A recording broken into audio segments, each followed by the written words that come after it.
Hi, you guys. How are you doing? For a second, I was 100% convinced that I spelt Wisconsin wrong. I had to go and Google it. I was just sure that I did. Welcome back, everybody. Let me say hi to you guys. Let's see who we got in here. Hey, Cherokee Raider. Hey, Ava. Hey, K-Brace. Hey, Preschool Granny. Hey, Minnie Mo. Sea Star, Cement Shoes. Tony, Pointer Lover. Lisa. Big Crumbs. K Brace, Lisa, Spicy Sugar, Petunia, Amelia Sparkles, Jane Doe, Carol Claus, Jennifer. Hello. I think I said hi to Spicy Sugar. I feel like I did. Elizabeth. I don't want to miss anybody. Christine. Hi. Welcome in, you guys. Mrs. O, hello. Mrs. M, hello. Hey, y'all. Hey.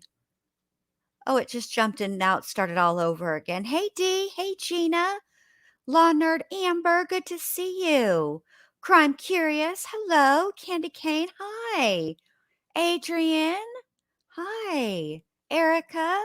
Good to see all of you guys. All right. Well, before we get started for reals, let's hear a word from our sponsor. Shall we? Okay. And Kai, when you're on Jen Lou's channel, what do you do with the like button? Smash, smash, smash! Yeah. And there you have it. All right, let me bring my special guest star up. Hey, Erica. There's Allie. Hey, babe, how are you? Hey, I'm okay. How are you? I'm good. I'm good. When I heard you say, "Hey, Erica," I was like, "No, you didn't." I've had so many people ask me that, like trying to, I guess, because of my last name. Like, especially in school, my teachers would constantly mess up and be like, "Erica," and I'm like, "My name is Alex." So you said hi to Erica when I first came up, and I was like, "No, Jen." Yes, I would never get your name wrong. I know it. But remember, for the longest time after the Murdoch trial, I couldn't say Alex. I kept saying Yeah. Alex Yeah. because I had trained my brain, and my brain was like, nope, Yes. that's not how you say it anymore. Just so you know, Jen Lou, now we have a new way of saying the name Alex. And now we say But Alex. now, isn't his real name Alex? His real name is, let me think, what is his government name? It's actually his middle name is Alexander. Oh, okay. He has a different first name. What is his? Hold on, let me look. All right, hold on.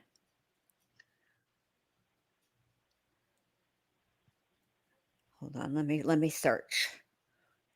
Okay. He has a full oops. Here we go. Oh, just it's Richard Alexander Murdoch. Okay. Hmm. Just so y'all know, because we were talking about Timu, I'll be getting Mhm. Timu ads now. On my that's who the ad was, um, for the start of this video was Timu. That's Better get a funny. It's I better get freaking a Google. discount. All right. Hey, Woofy. So I thought,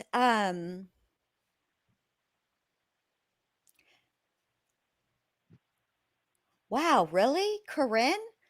Am I saying it right?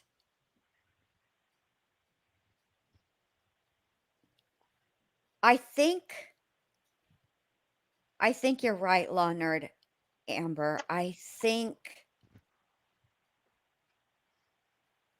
no. Yes. Yes, I think you're correct. I think you're correct. All right. So, what I thought we would do tonight is go all the way back. Okay. And by going Okay. all the way back, we're going to start with the body cam footage of Brandon Boudreaux because that's where all of this for Melanie Boudreaux actually starts. And the reason I want to do it this way is because I feel like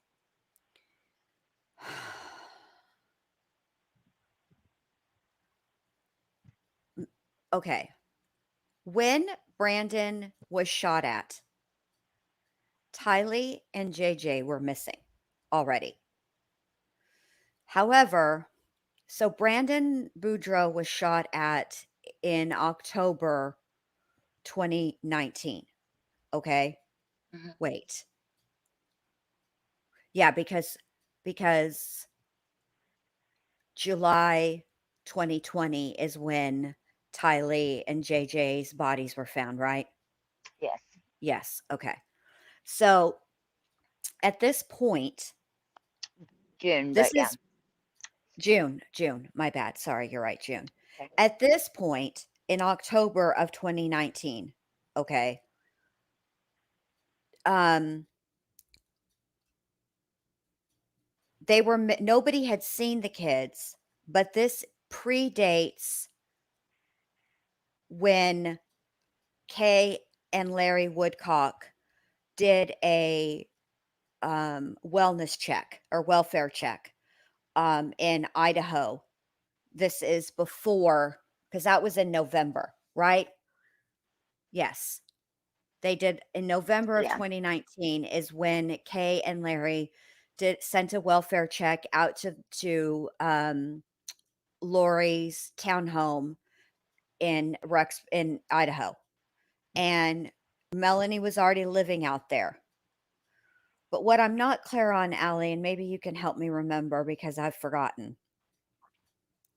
Whenever Alex whenever Brandon Boudreaux was shot at, was Melanie already in Idaho, or did she move, like, shortly after that? Hmm. Now, I think she was already there because she lived. Okay, if it was October when he was shot at, she was already there because she had Okay. one of those three apartments at the time Yes. that they went missing. So she already had her apartment out there. But I don't remember exactly when she came. I do remember Alex took her, and I remember like people were mad because she left a lot of the kids' stuff out on the side of the road, like just to be picked up by trash, stuff that wasn't trash. It was Okay. she had some really interesting. Uh-oh. Allie cut out. While she cut out, thank you, Eric J. Welcome to the Kookaloos. Welcome. Thank you for joining membership. Oh, while I wait for Allie to come back in. Okay, let me drop the membership link for you What guys. did my Yeah, thing you leave the cut out. panel? Yeah, Oh you yeah, well, cut no, out. you just completely cut out. All right, and Oh, here, okay. if you guys wanna give your gal a tip, never, expected, but there you go, and these are the best melts in all of the land. These are Nadine's melts, her wax melts. They smell so delicious. Um, Hmm. oh, thank you, Spicy Sugar. Oh, let's see, I think what's going on with my Nightbot? My Nightbot is not dropping anything. Huh, Hmm. crap. Alright. Well, I'll fix that. Just give me a second. Let me, get to the, wax melts, or let me go over to Nightbot really quick because I wanna make sure that works. Nadie has the best wax melts ever. I Yes. She sent me a package, okay, of samples, and all I told her was, that,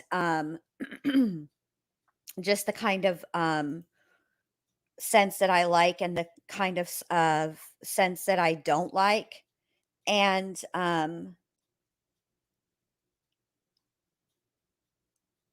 she the package that she sent me of samples, every single, um, every single cent was perfect for me. Absolutely perfect. I just amazing. All right, what is going on here? Let's see. I love her wax melts too. I need to place an order actually because I'm pretty much out. I'm like scraping up at the end. I have a lot of like Christmas scents left from her, but I'm out of like the sweet ones or the summery spring ones. Hey Vanessa, and hey you guys in the chat. Anybody I missed who said hi to me? I just now looked at the chat for the first time. Ooh, I love Three Libras, Tony. It is so good. Oh, me too. That one smells delicious. How do Yes. I what the frack? Also, I went to go to I didn't go in Melissa's live. I'm gonna have to catch it on the replay because we went over to mom's and then I had to take a little bit, Jen, to just not do true crime and not do YouTube at all. Actually, I just was doing some reading on some Yes. things I needed to do. Yeah. It's just sometimes it just becomes so much. I know, I know. I wonder how I hold on a minute. I forgot how to do this. Tony. Hold on. Oh no, there it goes. It popped up. I guess it was just delayed. I need to figure out since it's not delayed, since it's just delayed, I'm not going to worry about it. But I just want you guys to know that if you use the code for the let's see, it's Queen of Roasts. That's the code, and you get a discount. Okay, there we go. I need to go back and um fix that later, but I now I got to remember how to do it, and since it's not coming to me like super quick, I'm not going to waste you guys' time. But um what happened, Eric? What you mean nobody saw you? Huh. Oh, okay. That wasn't to me. All right. All right. So the timeline goes like this. In October of 2019, somebody shoots at Brandon Boudreaux. After that, I think the comment that I pinned is right. Halloween. Melanie moves to Idaho.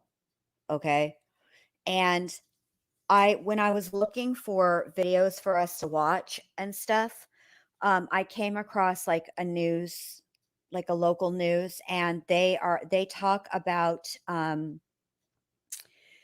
the custody battle between Melanie and Brandon, and there's the allegations by Brandon that um, Melanie knew where the kids were buried.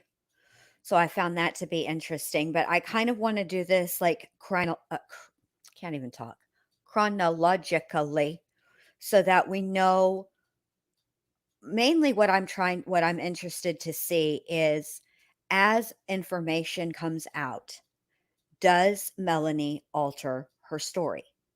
So I thought we would start first with um,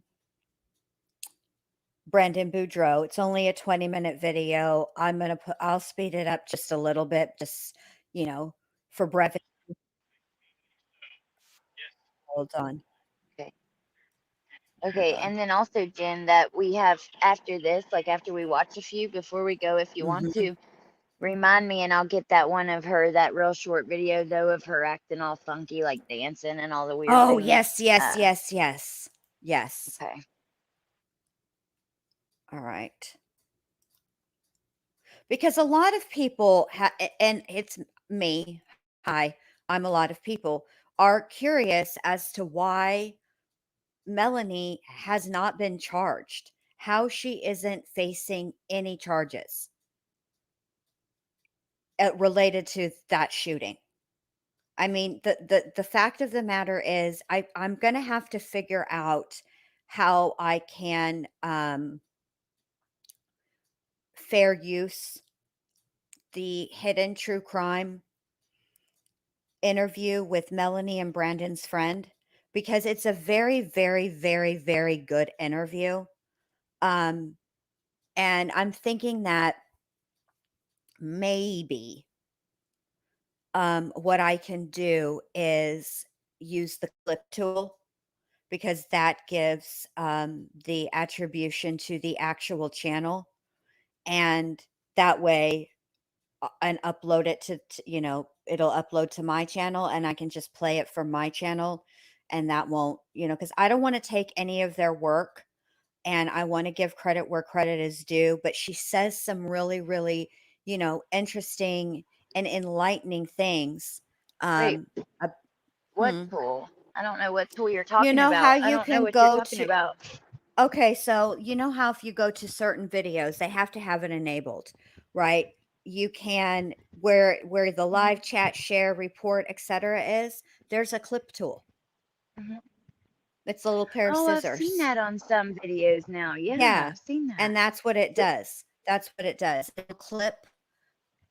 Um it'll clip, I think it's like 5 seconds or something like that. I think you can like mess with it a little bit, but it goes directly to your YouTube channel, right? But it's automatically attributed to the original content.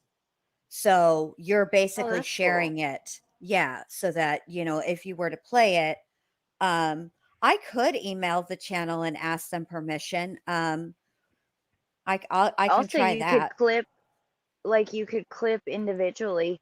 Say she asked a question, they answered. You could clip the most interesting and important ones or something like that Mhm. too, like, and kind of make it your own. Yeah, I mean, but I would still want fair, like, I would still wanna I'm gonna email them and ask if I Yeah. can, because she does say a lot of interesting information, but the, information that I mainly wanna focus on is the specific part about, not anybody know not just anybody knew his address, Brandon's address. Melanie knew, and so that's important because it's not like some, you know, random person, especially if they think that Alex did it, which is what's in the indictment, in Lori's indictment, that Alex is the one that did the shooting, but Lori was part of it. She's part of the conspiracy. Not so Vicky, no, not that we know of yet. I have, so, but that's the part that's important. So I thought we would start here with Brandon calling the Popos after he got shot. Let me put the and let me speed it up just a little bit. All right. This is what started it all for Brandon's involvement. But remember now, Melanie was always close to Lori. They were very, very close. Melanie looked up to Lori, admired Lori, aspired to be like Lori. And so, Yep. um, yes, Eric is asking how Bentley is doing, Allie. Oh, thank you, Eric. He's doing really, yeah, he's doing a lot better. He's having a little bit of allergies and stuff. Hey, Amanda. Hey, Riddler. But he's doing pretty darn good. And thank you for asking. That's sweet. I just adore Bentley. Ever since Allie sent me that picture of him at his play, I can't. Too much. He is so cute, you guys. So cute, but so rotten too. He is not. He's just a boy. Just a boy Joe. Hi there. So what's going on? Someone shot my window out. Okay, give me a little bit more than that. Yeah, so I was just pulling in. I noticed a green Jeep Wrangler. Okay. It's like a Jeepy green color. Had a Texas plate. I just moved in like a week ago, so maybe it's just my neighbor. Okay. So as I was kind of pulling in, they lifted their like back window. Okay. I saw a muzzle. They shot. Are we talking a real gun, a BB gun? It's got to be like a BB gun or an airsoft. Okay, so they shot. Then what happened? It hit my window, and instead of turning in, it scared me really bad. Okay. I thought, I'm getting shot at, so I drove straight. So I drove straight really fast. Okay. Pulled around the corner, got my phone out, called 911, sat there, drove a little further up. I watched them come around the corner.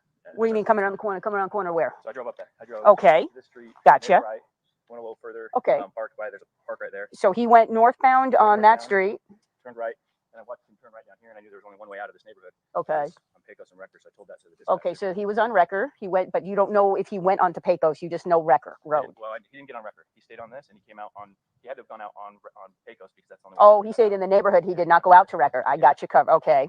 And I was nervous, so I was kind of waiting to follow him. You don't know where if he went out, right? I don't. I didn't follow him anymore. I was a little uncomfortable. Okay.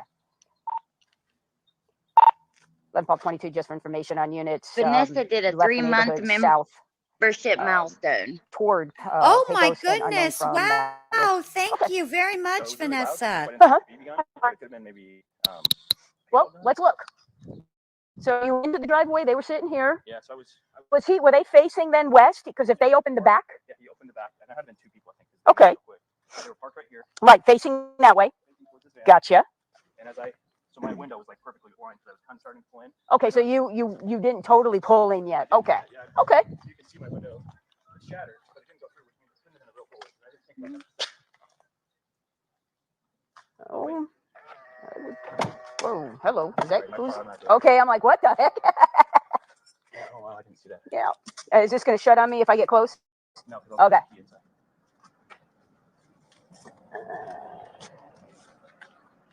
Well, I think that's a BB gun. One train calling has been 459. It's been holding for over 2 hours. All right. District 6. All right. So it looks like they shut up anything if he's there. All right. So you just moved in. Okay. You just moved. Okay. So was this a vacant home at the time? Previously, yeah. Okay. It's a rental.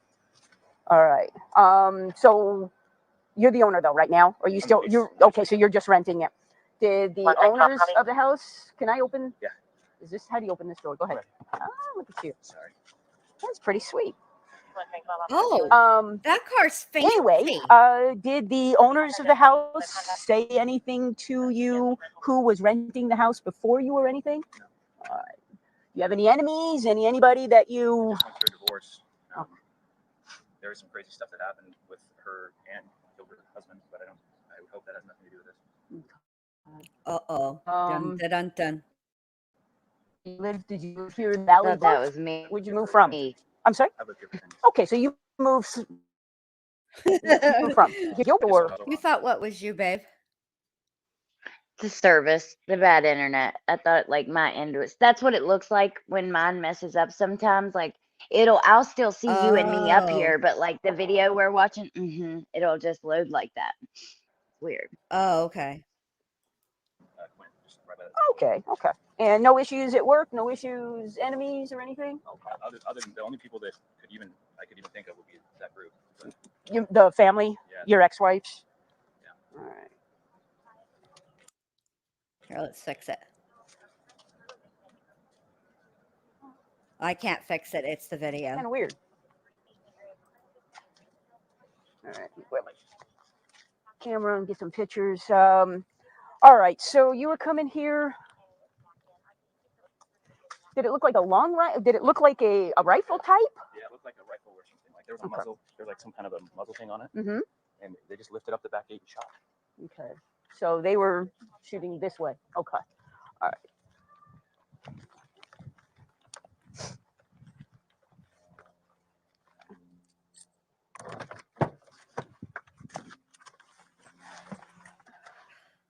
I don't know if she's not worried. And 5, 6, 7, 8, but they have to keep calm.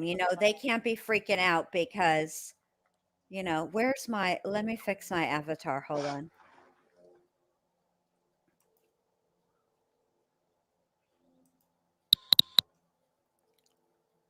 Can y'all see that?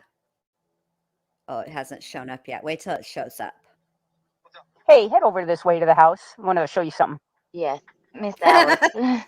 That's Alice, y'all. Yeah, I Alice think it once might the be adult. Melanie's arrested. But yeah, I think this might be a real gun Sassy too. Alice. Not sure. I just want to show you real quick. Right here, right in the street here on Phelps. He was heading westbound, just about to drive into his driveway. And the green Jeep was parked right here on the side, right next to his house, just west of the house. Is it, Laura? Facing west. And whoever was in the back opened up the back of the Jeep Wrangler, the little Gate. door in the back, whatever you want to call it, the flip thing, and shot one. So the guy didn't make it into his driveway. It shot and it actually hit the driver's window, blew out the window. And so the guy got Hey, scared and kept driving Charlie. westbound. And then as he's round the corner, that's when the Jeep Wrangler took off, kind of circled in the neighborhood, and then headed toward Pecos, don't know where. Boom. Yeah. My window shattered, and then I just. Right. I'm trying to figure out trajectory. Okay. I had Okay. to skip her forward Yeah. a little bit, So you that's what I'm trying to guys. figure out. Okay, there's nothing. It's stuck in there. You think so? Yes, that is That's what I was anaphylaxis. wondering, but I That's don't Ellis. see. It's got to be back in here. I'm not touching. Anyway. Who's pissed off at you?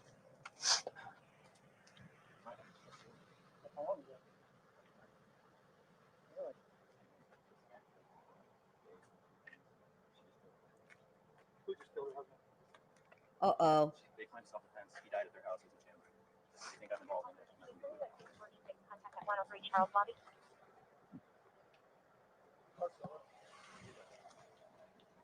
What kind of car is that, y'all? That Brandon is driving. I like that car.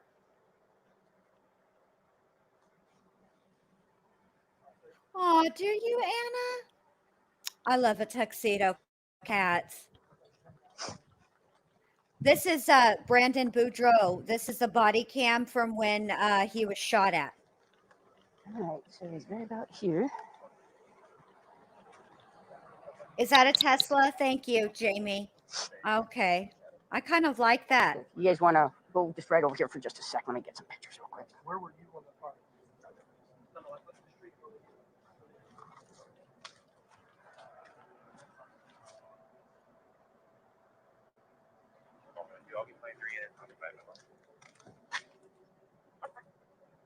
Right, Susanna?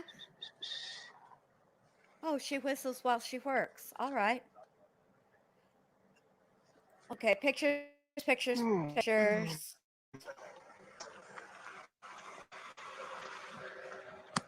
See if they talk to Brendan anymore here. Description of these people. I've said a guy, a girl, anything. Okay.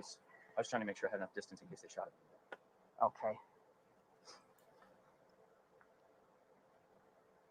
And you said when you could see the barrel. You think it was a long rifle, not a handgun. Yeah, it had like some kind of like a silencer or something on it. Okay. That's why it's like maybe it wasn't a gun because it was so loud. Okay. Hey, Music City Mom. Sure. Do you have I was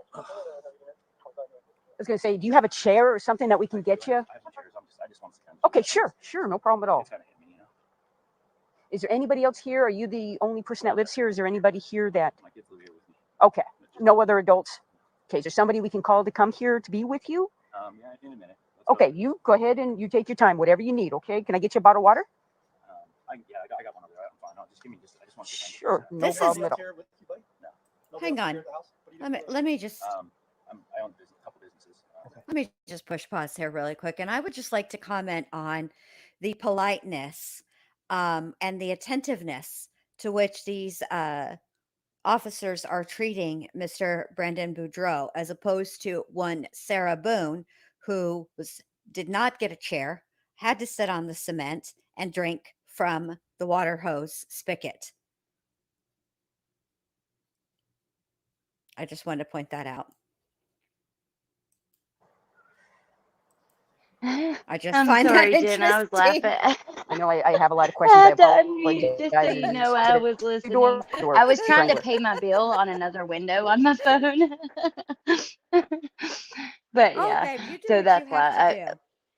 while we're listening. Well, my phone bill's due, but freaking my Cash App card keeps getting declined, which has the money on there. So I don't know why. I don't know if I'm typing in something wrong or what, but it's annoying. So, but I'm here listening too. Okay. And laughing at times, Try- but you just can't hear me. Okay.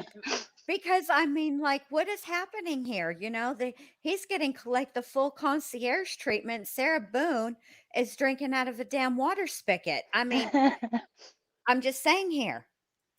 I mean, can you blame him? If I was the cops, No, not really. I'd make her do the same. Not really. Me too. Me too.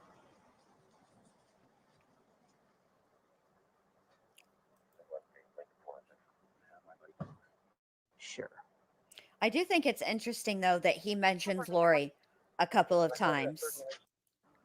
39. As you went down and you got out, you turned north on that street. Okay, how far See, did you let go me down just before you tell y'all parked and this. just? All right. I'm going to stop sharing this one because this is about all I wanted to say about this. But I'm going to tell y'all right now, if this were me and they were asking me, um, did the person drive north? I would be unable to explain that. I am not, I can say, um, oh, let me see. Hold on a second. Eric, it should work. Here, try this way. Use this link and see if this helps you, Eric. Um, forgot what I was saying. Oh, um, no, I forgot again. Alex, what was I saying? Help me. Oh gosh, I don't know. Yeah, I don't know. I don't even know, Crap. Jen. I What couldn't was tell I you. saying, you guys? Let's see. Hmm. All Hey, right. Good Emily. night, Emily. Is it something to do with directions? Yes, directions. I can't. If they said so, she went north on Pecos. I'd be like, if that's north, then yeah, because he went that way. Or I would be Right. able to say right and left, but I would not be able to say north, south, east, or west. I There's no wouldn't way. either. I would be in big trouble. Um, yeah, I would not be able to do it. Okay. So then where do you want to send me that or share that thing? Yes, I would love Okay, to. It's on Crush's page, like under her videos, or do you want me to just grab you the link and send it to you? I'll get it. I know what her link is. So I can put it in the chat. Uh, Oh, apparently, as they say, I entered the wrong CVV or expiration date. That's what the Cash App oh. assistant said. Ah, All right, let what? me look. Yeah, it's right in her video list, and it's like 5 minutes long. Okay.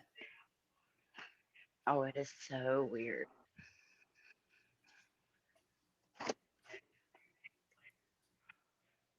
Huh. I know you sent it to me. Hold on.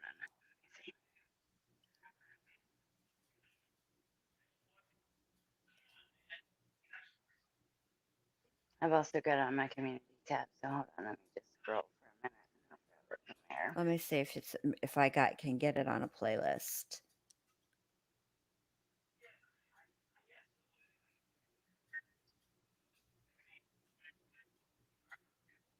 Here we go.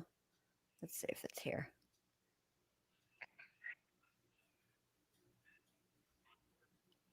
Oh, if not, I got it. So It's 5 minutes. I see one that's 1 minute and 24 seconds. Will you send me the link then if you have it? So I don't have to make everybody wait. and it's 6 minutes, Okay. 26 seconds. I'm just gonna go ahead and send it over right now. Okay, babe. Are you sending it through Facebook Messenger Well, or are you want you me to just put gonna it in the? Yeah, put Yeah, it I'll in just put the it in the private chat. back chat. Yeah, perfect. There we go. I don't know if I get Allie, what's the deal with memberships on an iPhone? I've never had that anybody ask me that before.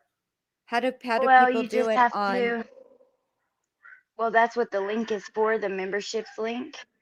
Because on an iPhone, you don't have the membership. Like on an Android, you have Cash App, Super Sticker, or not Cash App, Super Chat, Super Sticker, and membership right there under the dollar sign.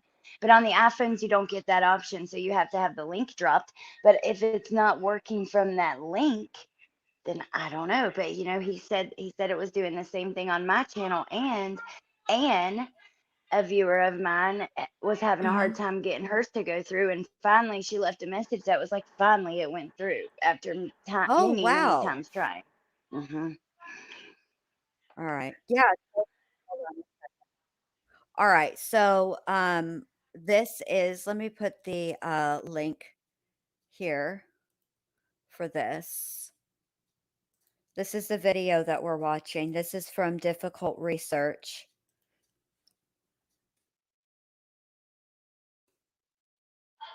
Now, I don't know if there's might be music on one part or another. Let me see. Is she singing in that backpack?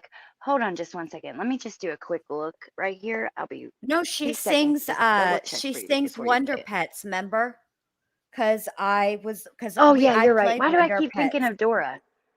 I don't know, but it's Wonder Yes. Pets, and I played that from YouTube, and it's fine. So we should be fine. Oh, okay. Okay. Now after that, there might be something, but as soon as you hear it starting, because I've played music on my channel for like 2 or 3 seconds on accident from TikTok, that won't catch it. As long as you pause it Okay. as soon as it starts. Yeah. Okay. Okay. All right. And I can always go back and edit it too if that's a problem. All right. So here we go.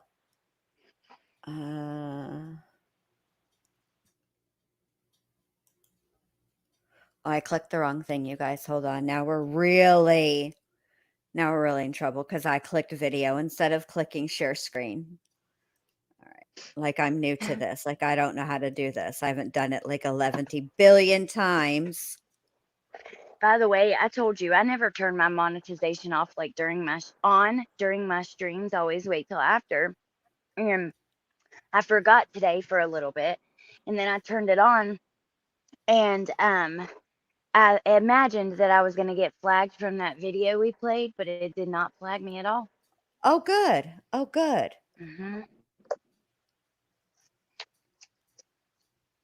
Let's see. All right, here we go, y'all. Brace yourselves. Okay. Here we go. I'd just like to comment. I don't know when this is from, but I'll just play it. What's gonna work? Teamwork. What's gonna work? Teamwork. We're on our way. Save the baby pigeons the rest of the day. We're not too big and we're not too tough, but when we work together, we got the right stuff. Go Wonderbolts! Yay! The grand jury has indicted Lori Vallow for conspiracy to commit murder in the death of her former husband, Charles Vallow.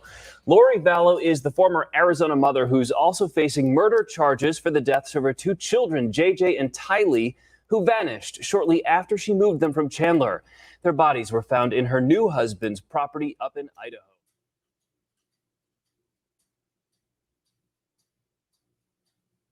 The only witness to what happened to Charles is Lori's brother, Alex Cox, and he's also dead, and he's the one who pulled the trigger. But now a grand jury believes Lori and Alex conspired that at least one of them was going to commit first-degree murder. According to divorce paperwork in early 2019, Charles reported Lori to Gilbert police, saying she was making claims that she was gathering people for the second coming of Christ.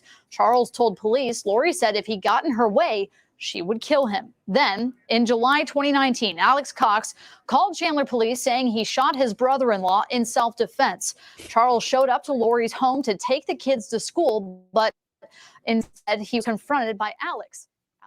None of us can unsee that. And we've all suffered through it together, so bonded in some weird way. Times in the chest, but he was never arrested for the shooting. And shortly after Charles's death, Lori and the kids, JJ and Tylee, they moved to Rexburg, Idaho, and within a few weeks, JJ and Tylee both vanished. And almost a year later, their bodies were found buried in Lori's new husband's backyard. I don't think that she could drink an energy drink, you guys. She's Mormon, and Mormons aren't allowed caffeine, and there is caffeine in almost every single energy drink. Alex died in December 2019. His death was ruled natural due to blood clots. Meanwhile, Lori is currently in a state medical facility in Idaho Hi, undergoing Christine G. restorative That's treatment me. after being found incompetent to understand the charges against her in Idaho. Guys, let's skip, guys. Let me skip a little. Oh, here we go. Who is this dancing with her? New phone, new this.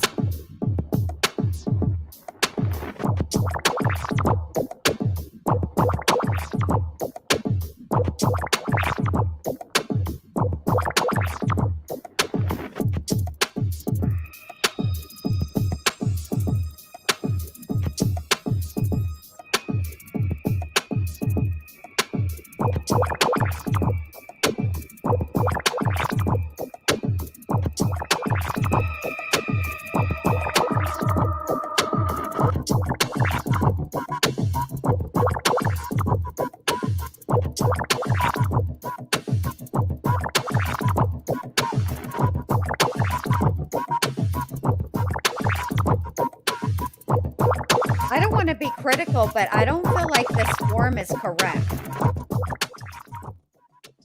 I honestly cannot be. This has got to be a joke. She's not for serious trying to tell people that this is a workout, because this ain't nowhere. This is bad form.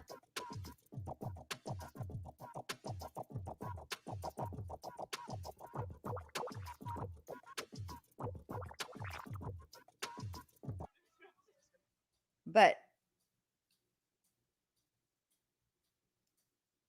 wow.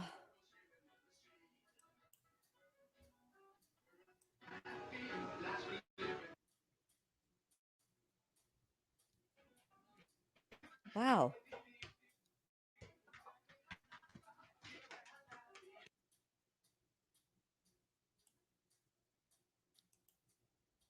There's songs, you guys, and it's in the summertime.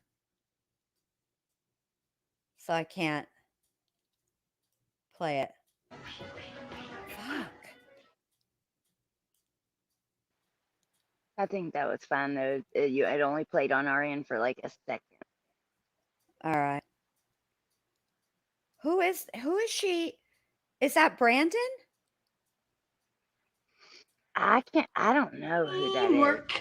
What's gonna work? The young kid. Teamwork. Like We're on that our one way. person I think was him, but I don't know. The rest It's of hard the to day. tell. We're not too big and What we're is not she- too why tough. is she But wearing her when we kid's work together, we sunglasses? got the right stuff. Go Wonderball! Yay! And smacking her own butt, and then I think that Ginny, she I comes just back want you on. to know it's real hard without you, and I miss you all the time. And you're not ever here in my arms with me. I miss spooning with you when we get naked and get Ew. physical with each other and buying each other new panties. I miss all that, and you're not here to do that anymore. And it's real hard on me. It's real hard. I just cry myself to sleep all the time. So just want to sing a little song for you. Just so you know my affection for you. I wanna know love is. Oh my God, not this song. How are you going to ruin this song, Melanie? Want you to show me. That's it, Melanie. I think you ought to be locked up for this alone, ma'am. Told you. Need you to show me. Miss you so much, baby. One more thing for you.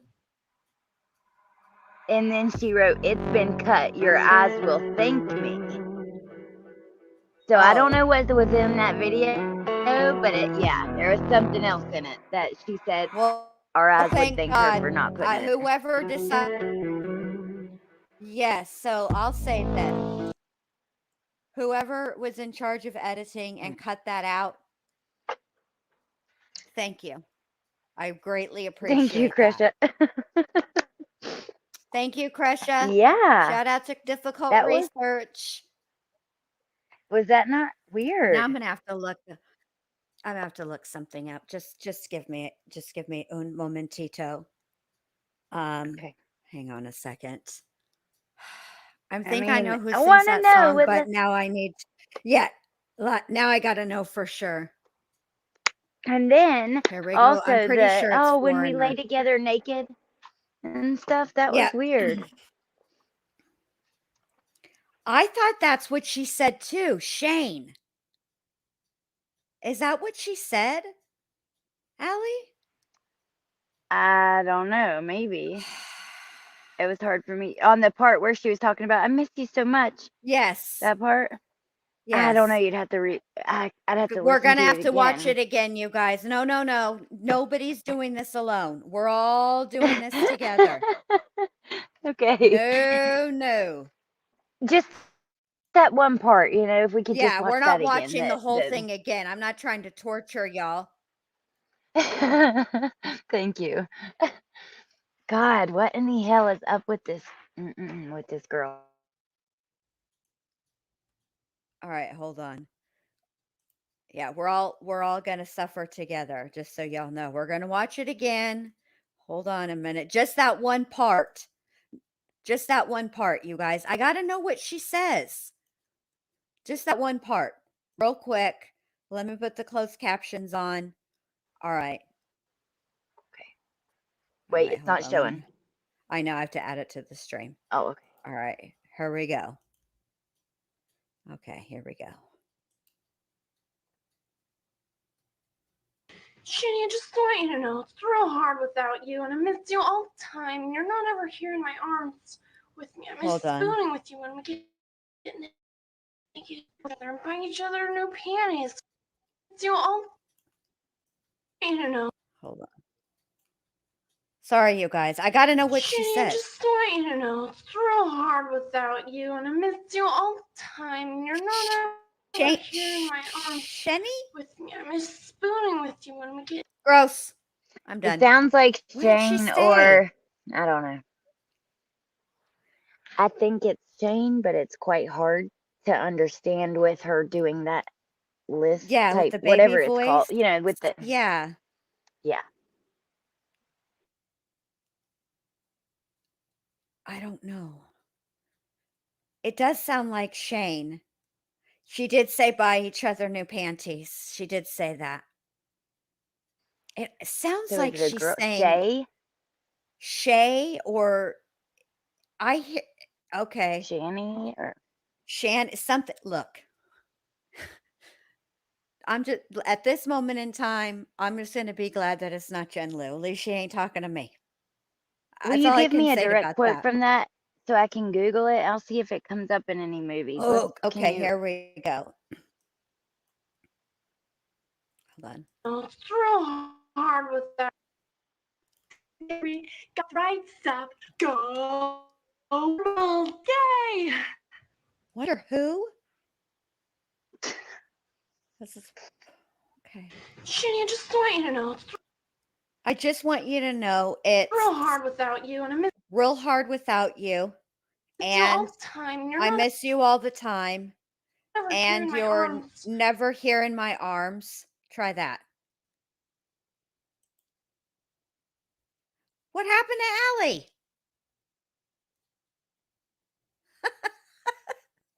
Where'd Allie go? I was getting her. She's talking to Sarah Boone, you think? Oof. Where did Allie go? All right. Well, that was really unsettling. There's Allie. Okay. I was I'm reading it to you. I'm so annoyed because I went to press the square, like in my corner of on the iPhone, there's a square, and you press that, and I can go in another window while we're on, and accidentally pressed the leave in the bottom corner and left the whole stream. Oh, dear. Okay. All right. You ready? Okay. Yes. Ready. All right. Hold I on. just want you to know it's real hard with. Hold on. Just want you to know it's real I just want you to know hard it's real without you, and I hard miss without you you, all and the I miss time. You're you. not ever here in my You're not ever here in arms my arms. with me. I miss. Okay. You're And not with me, I ever miss you. here. My arm. With me. Miss you. Okay. She's probably quoting Spooning it with wrong you too. when we get.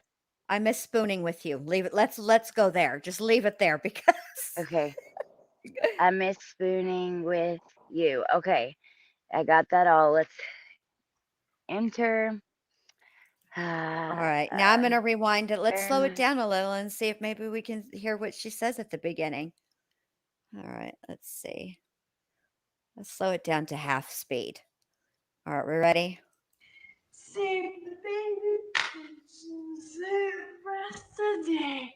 Oh, God. We're not too big and we're not too tough. But when we work together, we got the right Just pretty stuff. teeth. Go Wonderballs! Yay! I think she Wonder said what? Wonder Balls. I'm pretty sure she said Wonder Balls.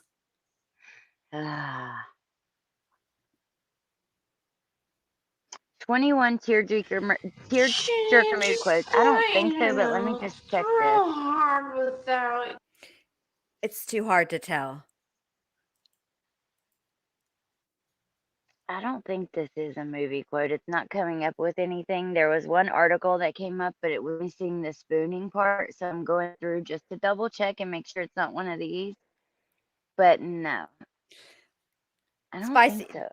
That is not how What? the song goes, because remember, me and Allie played the Wonder Pets.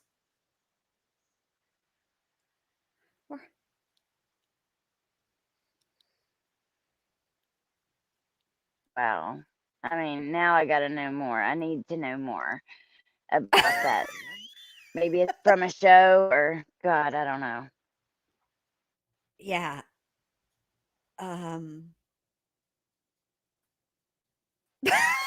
Here's Christine answering this question.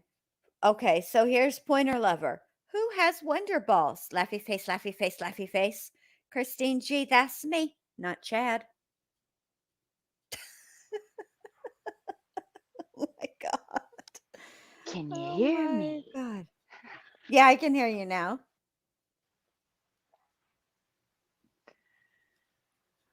Bruh. Is anybody out there? Can you not hear me? Allie, can the chat hear me? Y'all put a 1 in the chat if you can hear me. I feel like y'all can hear me because can you not hear me, Allie? Oh, now I can. Did you hear me? Now you can? Yeah, they can all hear me. You can't hear me, maniac. Yeah, Oh it's my God. probably my internet. Okay. Could you hear me at all? Yes, I heard you the whole time. You said, hello. Is there anybody in there? Just not if you can hear I did not me. think. Is there anyone at home? Hey, you. I definitely did not think you could hear me because my end was like loading, so I was just joking, like assuming that no one could hear me. Oh, This one. okay. This one needs to be blocked. I listen hard at Jen because I need to catch the burps and hiccups for later use.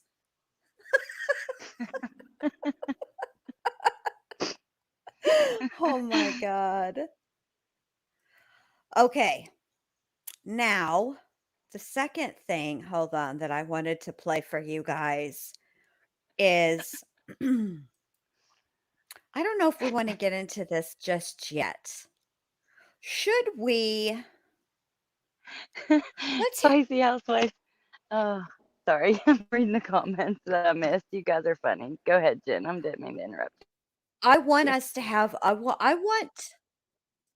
Yes, I do. I want you to get to that news too, Nate. I want to play this thing with Nate Eaton because I really want to try to understand why Melanie did not testify.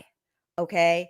And because we're already an hour into it and Melanie's I really want to go back and timestamp Melanie's whatchamacallit, her interview with Gilbert Police after the shooting because it's like an hour and some odd, but we know how an hour goes. That's a whole show. So Right. I want to make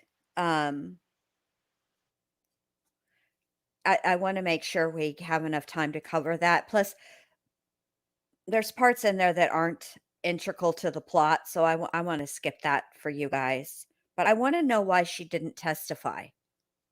Also, I know that this is Lori here, but honestly, the way that it's frozen just like this, it kind of looks like Britney Spears from Baby One More Time. Oh, baby, baby. Melanie Pawlowski. So to kind of set the stage for you, yesterday, and then bring you the new news.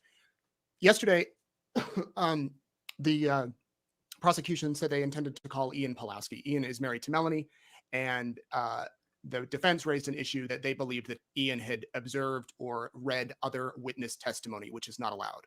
So there was a hearing held without the jury in there and without Ian in there to decide whether he should be disqualified from the witness stand. Ultimately, they brought Ian in. They questioned him about his consumption of media. He said he'd only seen a few headlines, and that was it. And so they allowed him to remain in the court. And he began his testimony with prosecutors asking questions. And he talked about how he wore a recording device or had a recording device for the first about 2 weeks of his marriage, because he was freaked by Melanie was saying that her aunt and new uncle, Chad, were participating in. Now, I don't mean to interrupt you, Nate, because you know that I adore you. But can we talk about this for a minute? You're wearing a wire for the first 2 weeks of your marriage. I'd go and have that shit annulled. I just wanted to point that out. If you're newlyweds, promising. no, it doesn't sound like a good idea. And I would think in the first 2 weeks of marriage, aren't you technically on your honeymoon? So shouldn't you be wearing nothing at all? But this fool is over here wired up because he's freaked out. Okay, Ian. Crime Curious went down a Wonderball's rabbit hole. Uh-oh. Oh no. So I'm so mad. Recordings. The defense said they intended to play the recordings. We got out of court early because they were going to go and download the recordings and get them ready. So the first thing this morning we'd hear would be the recordings. We also knew that Melanie Pawlowski had been in town. We had seen her, I believe, Monday, Tuesday. Yesterday was Wednesday. So there was kind of this anticipation building, I guess, that for people that are interested in this stuff, that Melanie was going to take the stand. Nate. So, Nate, you guess, for people that are interested in this stuff. You're people, I'm people, we're all people. Stop it. We're all interested in this. Come on, man. Today, Ian gets on the stand, but there is a long thank you, Pointer Lover. Thank you hearing very without much. the presence of the jury of whether the recordings That should was so be admitted. sweet of you. The Thank defense you. argued that they were hearsay because there's other people on the recordings and they're not there to actually say, yes, that was me, such as I think Zulema was on the recordings. Pointer and Lover, your quote and Chad and Lori on the thing. Isn't she excuse me, cute? not the defense. The prosecution said it Yes, was that hearsay. was sweet. The prosecution did not want the tapes admitted. The defense did. And the defense said, we want one tape admitted. We want one recording admitted. And it was 55 minutes, I think. And 55 minutes. And the judge said no. The judge said they're not coming in. So we didn't hear the recording, but Ian was examined, and I want to talk about that. Well, Ian leaves the stand, and everyone's expecting that Melanie Pawlowski will be next. There was even a break, I believe, and they call the next witness, and it's not Melanie Pawlowski. No, and it everyone's wasn't. like, what happened to Melanie Pawlowski? Yes, I'm everyone. Well, I learned pretty quick that she wasn't in the courthouse and that she actually went home to Arizona yesterday. Rat fink. So I reported that. That's what I just told you. I reported Melanie Pawlowski's not in the courthouse. She has gone home. Her husband is still here. Actually, no, her husband, I believe, was on the way to the airport or at the airport.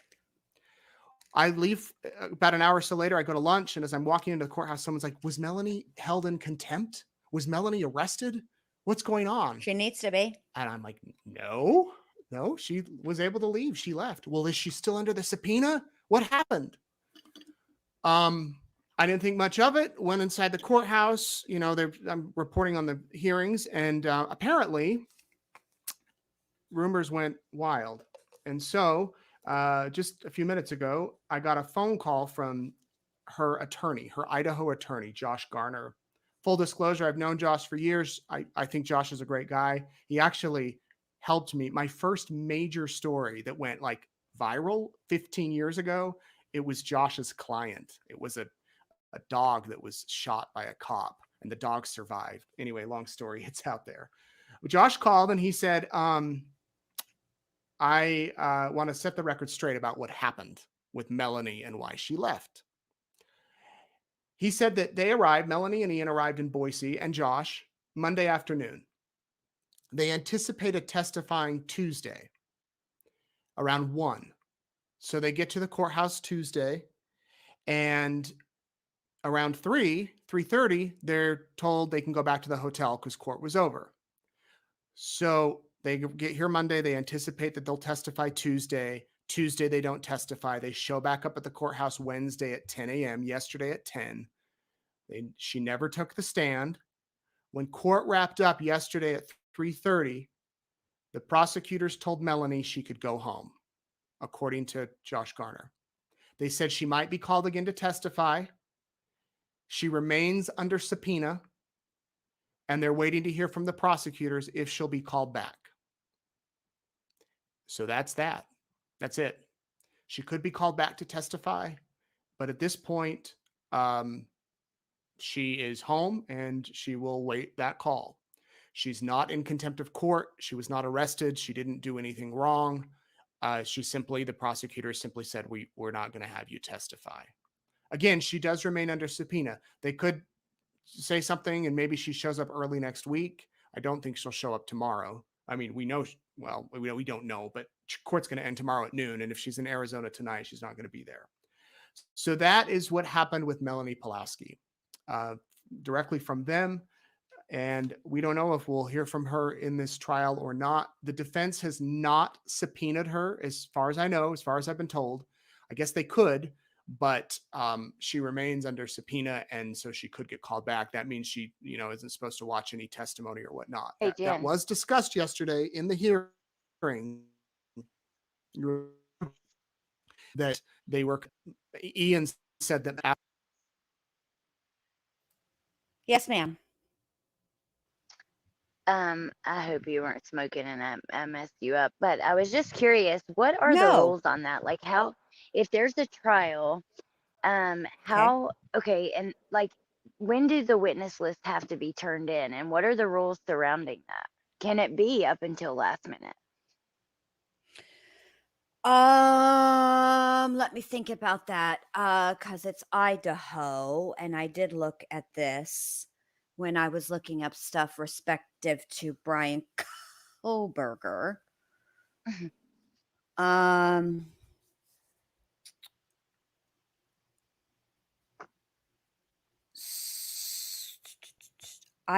don't know. I don't know. The answer to your first part of your question is I don't know exactly what the time limit is, or deadline, I should say, for having the witness list in Idaho furnished to both sides, because they do it to both sides, right? Both sides will give a witness list. So when that happens, what happens is they turn in their lists, okay? And then what happens is the judge then issues subpoenas for each side, okay? So he'll issue all the subpoenas for the prosecutor witness, all the subpoenas for the defense witnesses. And when you are subpoenaed in this court, I cannot speak to all courts because, as we know, it was a little bit different in Alec Murdaugh's trial because they allowed witnesses to stay in the courtroom both before, obviously during, and after their testimony, which usually does not happen. So that's a little bit different. But in this case, the order was that they were not to, it's very similar to the one that was done in Johnny Depp. They are not to watch, read, look up anything having to do with the trial or the case. prior to their testimony. Prior to them, I should expound on that a little bit more. They have to be released from the subpoena before they are allowed to go and listen to any trial testimony, read any oh, thank you, Holden. Thank you very much. I appreciate that. But before they're allowed, they have to be released from their subpoena before they can speak to anybody, and before they can, before they can look at anything. Okay. So the truth of the matter is, if it depends on what exactly she did and what the judge feels. To be honest with you, I think Nate's about to tell us what exactly it is that she did, because I'm confused by that. I know that Ian did look at a couple of articles. He said, I think it was headlines. He saw headlines, and then he did listen to 10 minutes of Brandon Boudreaux's testimony before. And I believe this is a direct and accurate quote. His conscience kicked in, and he decided that he shouldn't be doing that. So I'm going to push play on this because I think Nate is about to explain exactly, but it is up to the judge. It's the judge's discretion. He could have, if he'd wanted to. Look, if you violate a court order, you're in contempt. It's whether or not the judge decides to hold you in contempt. It's up to them. Right. All right, here we go. After her ex-husband Brandon testified, she went online and read some of the headlines about the testimony because they're involved in a child dispute. So, that maybe that was why the prosecutors let her go. I don't know, and I'm not sure, but she does remain under subpoena, and that is what happened with Melanie Pawlowski. That is all I know. For those of you who are very curious, and honestly, a lot of us are, because she's an integral part of this story in this case, and I think a lot of people were looking forward to hearing from her. She knew a lot, knows a lot. And defended her niece publicly. I did an interview with her and Ian. I remember it was Mother's Day weekend 2020 on Zoom because COVID restrictions were in place. We couldn't travel. She was in Arizona with her attorney. So was Ian. Nothing was off the table. I could ask whatever I wanted. We were just figuring out Zoom. It was kind of this brand new program. And I think that I talked to them for 2 or 3 hours. We have the whole interview up there. She defended Lori. She said the kids would be found. She stood by her side, and clearly that's not the case, and I imagine that her thoughts have changed about that. So that's what happened with her. Now, see, okay, so now I owe ATS News an apology. Not an apology, but I have to say, hold on a second. I owe ATS News something. I don't know what I owe her, but I have to give her a shout out because I don't know. I don't know what I can give her that would make up for this, but she was right. She said it was headlines, and she was right. It was Ian who watched. So let the world know. Let all the YouTube streets ring bells and run through the streets hollering, ATS News was right and Jen Lou was wrong.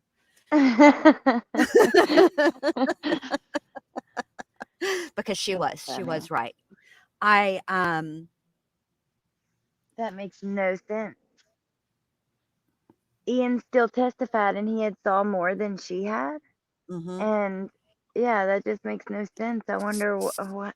Yeah. Did you watch? Okay, so I watched that part. I watched Ian's, and what? No, maybe I am thinking it was David Warwick. The Crow has it right. David is the one that watched. Yes, And I remember that. I watched David, stay, but not Ian. I guess. Whatever it was that David watched Melanie, if I'm not mistaken. Yes. Hear ye, ATS was right and Jen Lou was wrong, because I was getting David and Ian mixed up. Now I get it. Oh, I will roast. I've roasted Melanie Gibb before, twice, and her phone call. And the phone call and the what is it? The Feel the Fire Yeah. podcast with Chad. I roasted that one too. Me and Dr. B did, and Benny Well, Keys. I should listen to that because I would, oh my God, I would love to hear that with Benny Keys too. And I just want to say also, speaking of roast, Christine had a question that I thought was pretty good and then that we could answer. And then Okay. about roast, I think that we should do Brian Koberger. You should do it. I'll do it with you, but I don't add much. That's your thing, but I would be up there with you. But I would love to see you roast him, like especially like some of his old, oh my God, his old posts from when he was a kid, his video like with the cop, like trying to get the law straight and stuff, the way he was acting, his video with his dad, like the video with his dad when he's like so damn nervous. You Yes, should I'll do do that. it. I'll do Oh, I it. would You love guys that. you guys give it to me and I will roast it. Okay, so Squeaky Will says, Melanie P admitted that she watched parts of the trial, Brandon in particular, which violates the subpoena. The prosecutors threw her to the wolves in Arizona. Okay, see, Squeaky Will, I know. That's what I heard too, but where did we hear that? Where did that come from? I don't Help. know. Help. Oh, since Ali likes Dora so much, ayúdame, ayúdame. There we go.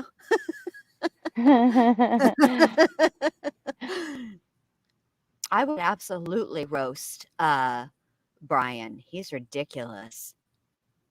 Didn't I he would make love like to a see rap that. video or something too? Oh my God, yes. Yes. He has a song, a rap song.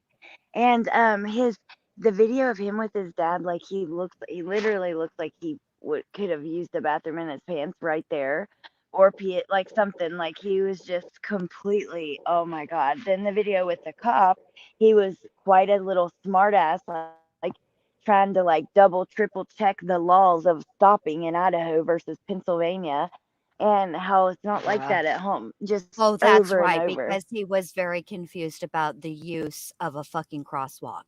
Yes.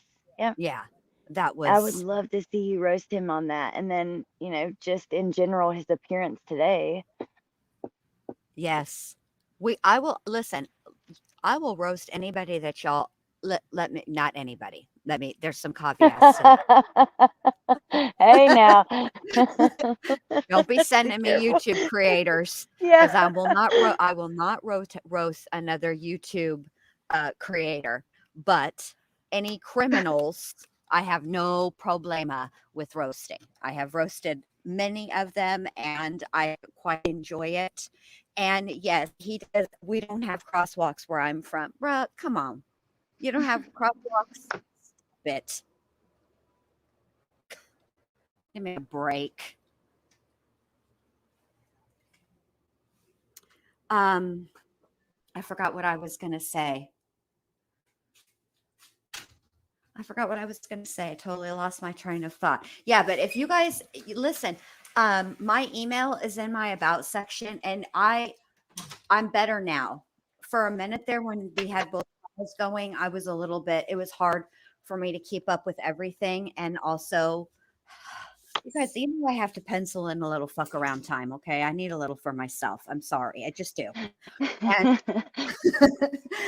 so with all of that and having just a little muck around time for myself, I was getting behind on emails and I wasn't answering them promptly. But I think anybody that's ever emailed me will tell you that I'm usually very prompt about getting them. So getting them and replying to them. So if you guys have a something that you want me to roast, email me. Send me the link. I'd be happy to do it. I would be more than happy to do it. Sounds good. Yeah, Yeah. you're better than me. I'm not great with the Stop emails. it. with emails. You are Okay. and roasting, but definitely, well, both. Yeah, look, I Just think not you're my good at forte. roasting too. No, look, let me just say this. It's I don't I don't even I don't know how we even came up with the name roast. I think that was a Dr. B. She was like, "Oh my god, you just roast." We were on a phone call one time and I was just going ham on NK. And so she's like, we should do this live. And I was like, okay. Sorry, you guys, I didn't mean to cough into your ears. Anyway, um, but honestly, all I do is just watch and point out stuff. It's not like it's not a special power or anything like that. I don't know. I don't it's like having a Well, conversation and you and I crack jokes all the time. That's that's all it true. is. That's That's all true, it is. but you just have a way with words. You know what I mean? That you do. I mean, think about Truth Teller. She also has a way with words in that way, like, and you know what I mean? So yeah. You guys want me to do a Mel P roast. What would you suggest that I use for her for material? I mean, obviously, we just sat through that. Technically, to be fair, there was probably like a couple of minutes of intro and then 4 minutes of awkwardness. Um, of that was just straight Melanie P. But if you, Christine, yeah. hello. I'm right here. I will kebab these bitches. Kebab. Oh, Cement says Jody Arias. That was a good one too. Man, when she leaned back and stuck her finger in that electrical outlet, I was like, "Oh my God." Like she did not just do that. She did. Oh my God. And when she started singing, Lord. Yeah. Yeah. But yeah, whatever you guys God think I bless. should do, whatever material, send it to me for Melanie P and I'll do it. What did she sing? Um, Amazing Grace or something? no. What did Are she you sing? I ready? can't remember what it was. Are Yeah. you ready? Yeah. Holy night, with heart Oh, okay. brightly I knew it was something like that. shining. I knew it was something like that. Oh, that's funny. I love the Britney ones and the others I am in. Christine. Yeah, except for the ones that you were in. I had to private one of them because Oprah came for us. We were roasting Diane Downs, me and Christine G, and she was on Oprah with oh good Lord, what is her name? The author. I can't think of her name right now. But anyway, yes. And Oprah was like, "Hey, I'm going to put a copyright claim. I know I'm worth $11 billion and you make $1.50 on AdSense, but I'd like that. Thank you." So you I know what need I that did? $1.50. Yeah. You know what my Took petty it ass down did? out And of rule. spite. Thank you. No, I didn't. I took her part out. Oh, I edited the Oprah part out.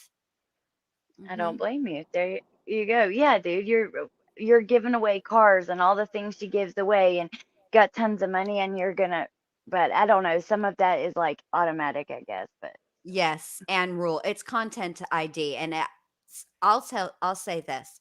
One time I used some part of the west no, what was it? West of Memphis in something with West Memphis 3 that I did. And Damien Eccles and it's Damien and oh my god, what is his name? He does all the Lord of the Rings movies. Peter Jackson and um oh yeah. Fran, I can't think of her name, but their production company. Oh, let me give you my email, Riddler. Um, oh, And let me Alex get the one he told Riddler me to is tell you at, yeah, about. that's what he's asking. That's what he wants. Um, Okay, one second. so Did it come anyway, through? they put Wait, no, I'm in a my other email. Hold on. they put a copyright claim on it. And then guess what? He released it. Hey, let me have it, which I thought was nice. Yeah, I that mean, I is did nice. appeal, Okay, let's and he see. could have said, well, I'm not asking for it to be taken down. I just want to cut, which I wasn't monetized at the time, but he released it. And I thought that was really cool of him because it actually came as There, his production, Damien's production company. East Idaho News just sent me an email that says Court TV's Chanley Painter shares the wild moment in court when Brian Koberger looked her in the eyes. Crime Watch from East Idaho News. So that's kind of interesting. Let me go find Let's Riddler's. go look at that. Okay. Yeah, East I want to see Idaho that. News, you say? Let's Yep. go. We're Let's go. going on a Okay. trip on our favorite rocket ship, zooming through the skies. Jen, Lou, and Allie. Climb aboard, get ready to explore. I can't believe I still remember those songs. That was perfect. Okay, so Riddler sent a video, and I'm gonna copy the link and stick it in the chat. And he said, "It's Nancy Grace, Idaho murders. What have we learned about suspected killer Brian Koberger?" And he said, "Go to the 6-minute mark." All right. I I got the don't like one. not necessarily input. Yeah, you can play that one first, and then we can, if you Okay. want. And you don't have to do this even on the live. You can do it after if you want. Either way, No, I he just want to wanted do you it. to look at it. Okay. Let's all learn together. Let's all see this together. Okay. Because I bet it's got to be good if Riddler sent it. So this is what we're going to do. Are we ready? Oh, wait, we're not ready because I didn't add it to the stream. Now we're ready. Ooh, Now. I'm All right. excited to see this. Okay. All right, here we go. Recognize her if you've been watching the Daybell trial, and of course now the Brian She's so Koberger pretty. She's very pretty. broke. She is at the courthouse. Just telling me that you were up very early this morning, Chanley, to be sure that you got in the room. Yeah, that's right, Nate. So actually, there was a line that formed outside the Slaytal County Courthouse in Moscow, Idaho, around 3 a.m. is when. Hold on. Let me address this maniac here. I know that that is Little Einsteins. I sung the song, ma'am. I also know that Wonder Pets is a completely different show on a completely different channel. Wonder Pets was on Nick Jr. Little Einsteins was on Disney Jr. Thank you. All right, here we go. People started to show up to one of those seats inside the courtroom, which were first come, first served, and of course the line was probably 60 or so people by the time they actually let the crowd into the courtroom, and it happened up really quickly. And there were some even in the overflow room as well to watch this all unfold and see Brian Koberger in person. Not only just media, Nate, but also members of this community that drove in or came just to be a part of this. These murders shook this community, less than a year ago, 6 months ago, I believe it was. They're still in shock here, and they're just wanting to see this process unfold. So Chanley, talk us through once you got in the courtroom. We heard Mr. Koberger say a few things. I mean, very short, but he didn't enter a plea. What was that like? Hearing the judge read the charges and hearing him respond. Yeah. Right. So, of course, we're sitting in the courtroom. I know you've been in lots of courtrooms too, Nate, where it's kind of this grim silence as we wait for the defendant to walk in. All eyes are on that door. We know he's going to enter, and we hear it open. Everyone goes, it's like this collective gasp almost in the gallery as this alleged mass murderer enters wearing his orange jail issued garb and kind of walks robotically in his ankle shackles to the counsel table, stoic and emotional. And then as the judge reads the rights, reads the indictment of charges against him, he answers, yes. He does it very directly and sharply, like he wants to come across confident in the courtroom. And then, of course, the family members of the victims are sitting there just glaring, Nate, at him the whole time that he's in there. And then there was a second hearing today, Chanley. What was that about? There was a second hearing for scheduling outstanding matters in this case. Motions back and forth regarding this extensive gag order that the magistrate judge put on the case early on that prevents the parties and likely the victims' families' representatives from speaking about this case. So there's a motion to clarify that or vacate that by immediate Oh, demolition. thank That you, was scheduled out for June Dreamscape. 9th to actually hear those arguments. And then also there's outstanding motions, as with any litigation or trial, about discovery, motion to compel discovery from the defense. That's going to be heard June 27th from the defense. So that was taken care of in that second hearing. And Kober, again, he was in there. He walked in a second time into the courtroom. And this time, Nate, I'm sitting on the front row right behind defense counsel table, and he glances towards the gallery, and I made eye contact with Brian Koberger for a split second, and it was like my stomach dropped. I froze. His eyes were piercing and dark, and it felt like an eternity to me, but of course, it probably only lasted a split second. It was just a wild moment to sit there and to see someone who's accused of such horrific things. Yeah, I can imagine that was a little surreal. And now everybody says, why don't they have the trial next week? Let's get this thing on the road. But we're not going to be seeing an actual trial, assuming there aren't any delays or plea agreements or anything, at least until the fall. That's right. So interesting that the defense asked the judge to set his trial date right outside the speedy trial time limit, which the judge set it for October 2nd of this year. So a few months from now. A lot of times they set an initial trial date, right?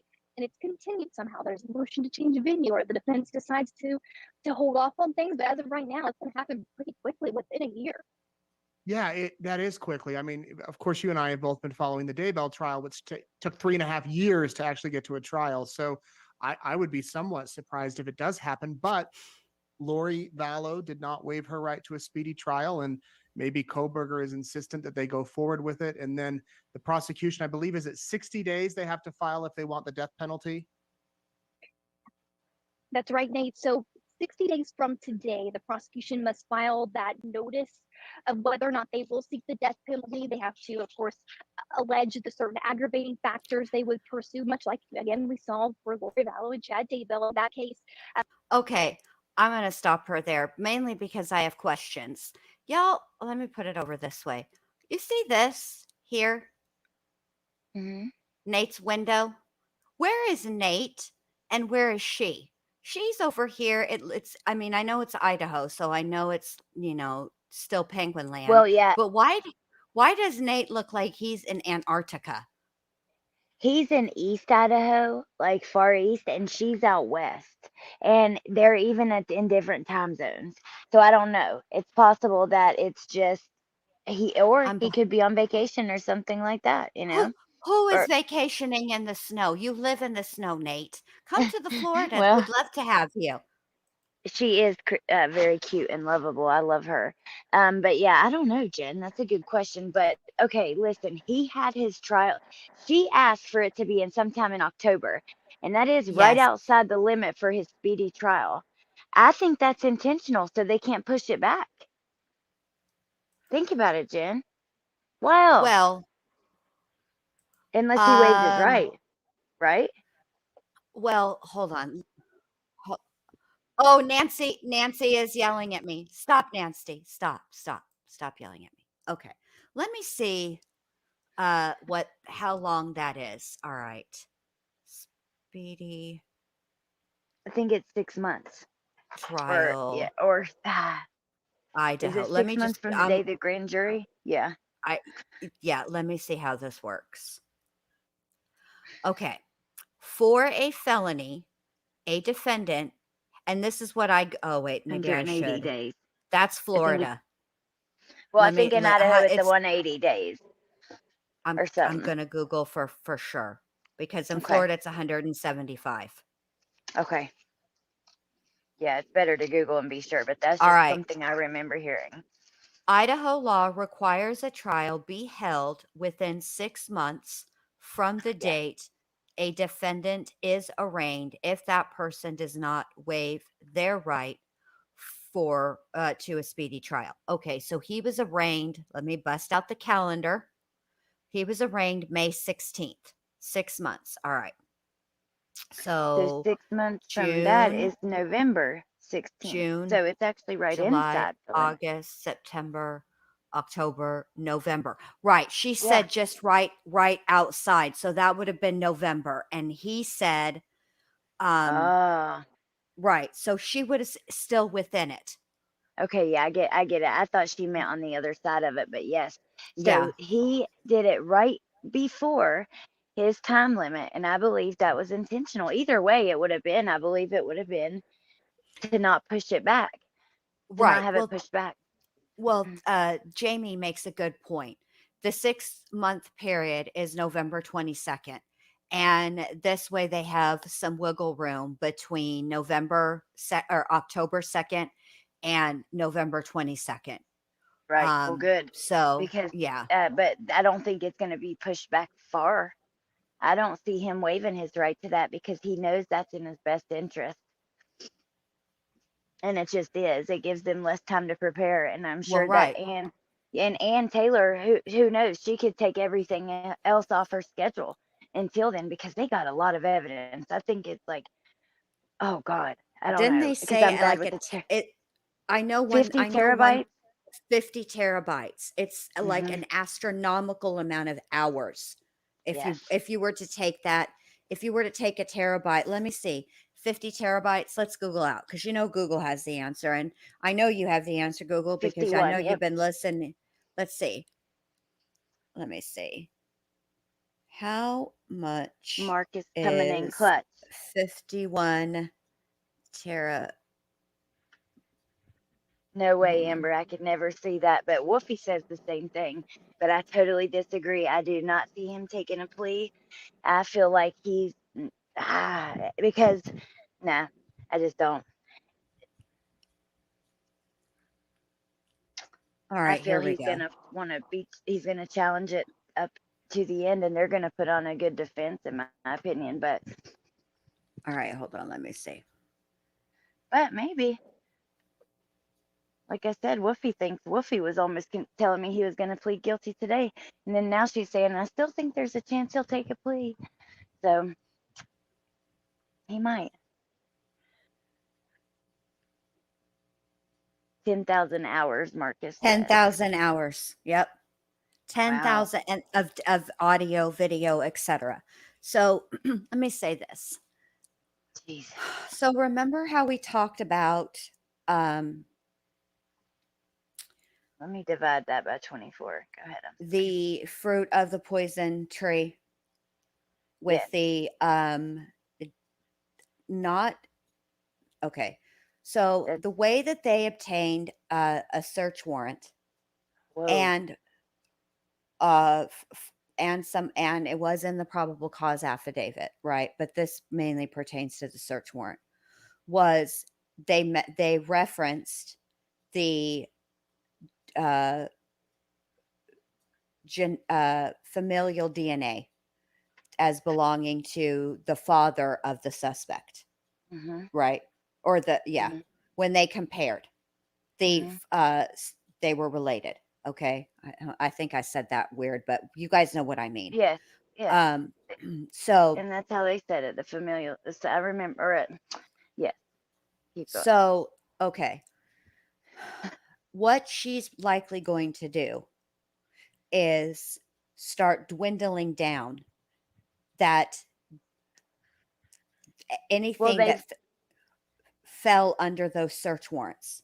So first what they would have to do is say the defense would have to prove that the judge who issued the search warrants was moved and compelled by the DNA evidence, and that is what caused that judge to write the search warrant the way they did. But I don't think that it's going to be successful because I know in the search warrant specifically for his apartment, that one was because that one was released before the one in his home, right? Yes.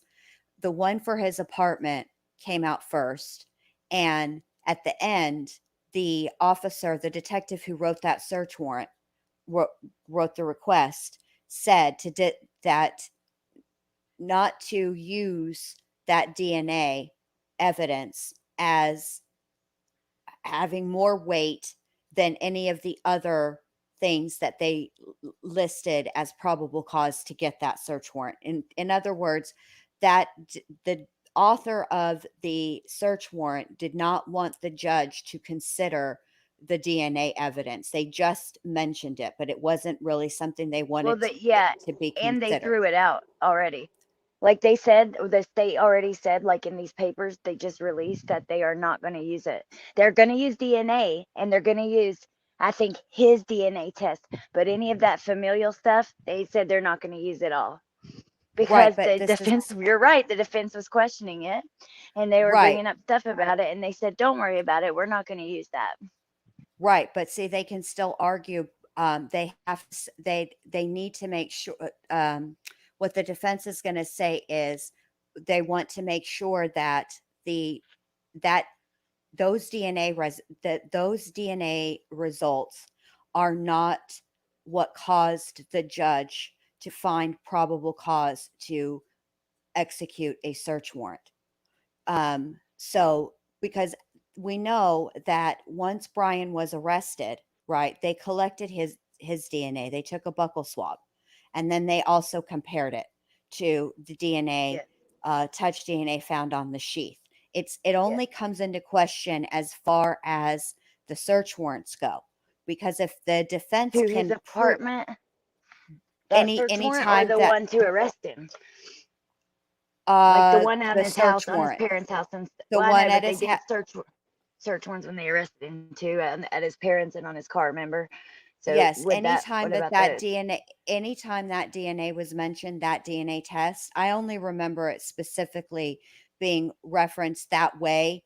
And in fact, and for the search warrant to his apartment. In fact, I remember distinctly at the bottom, or at the bottom, at the end of the search warrant, saying, "Don't use the DNA as the basis for writing the search warrant. These are the other items that are probable cause As for well. the search warrant." Exactly. So if they were able to show that familial DNA is what was the reason for the search warrant being granted, and the judge decides to throw out that familial DNA, meaning that was not enough probable cause to get that search warrant.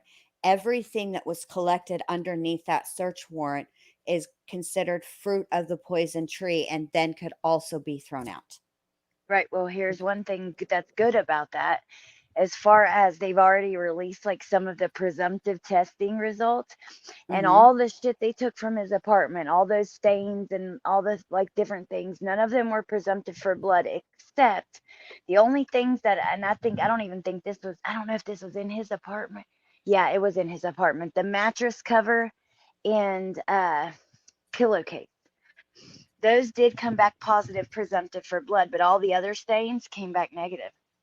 Interesting. Which I kind of would expect that they would, and I'll tell you why.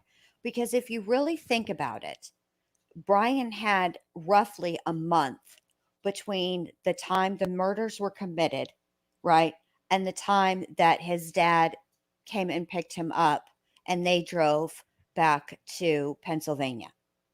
That's a long time to be checking, double checking. Do you know what I mean?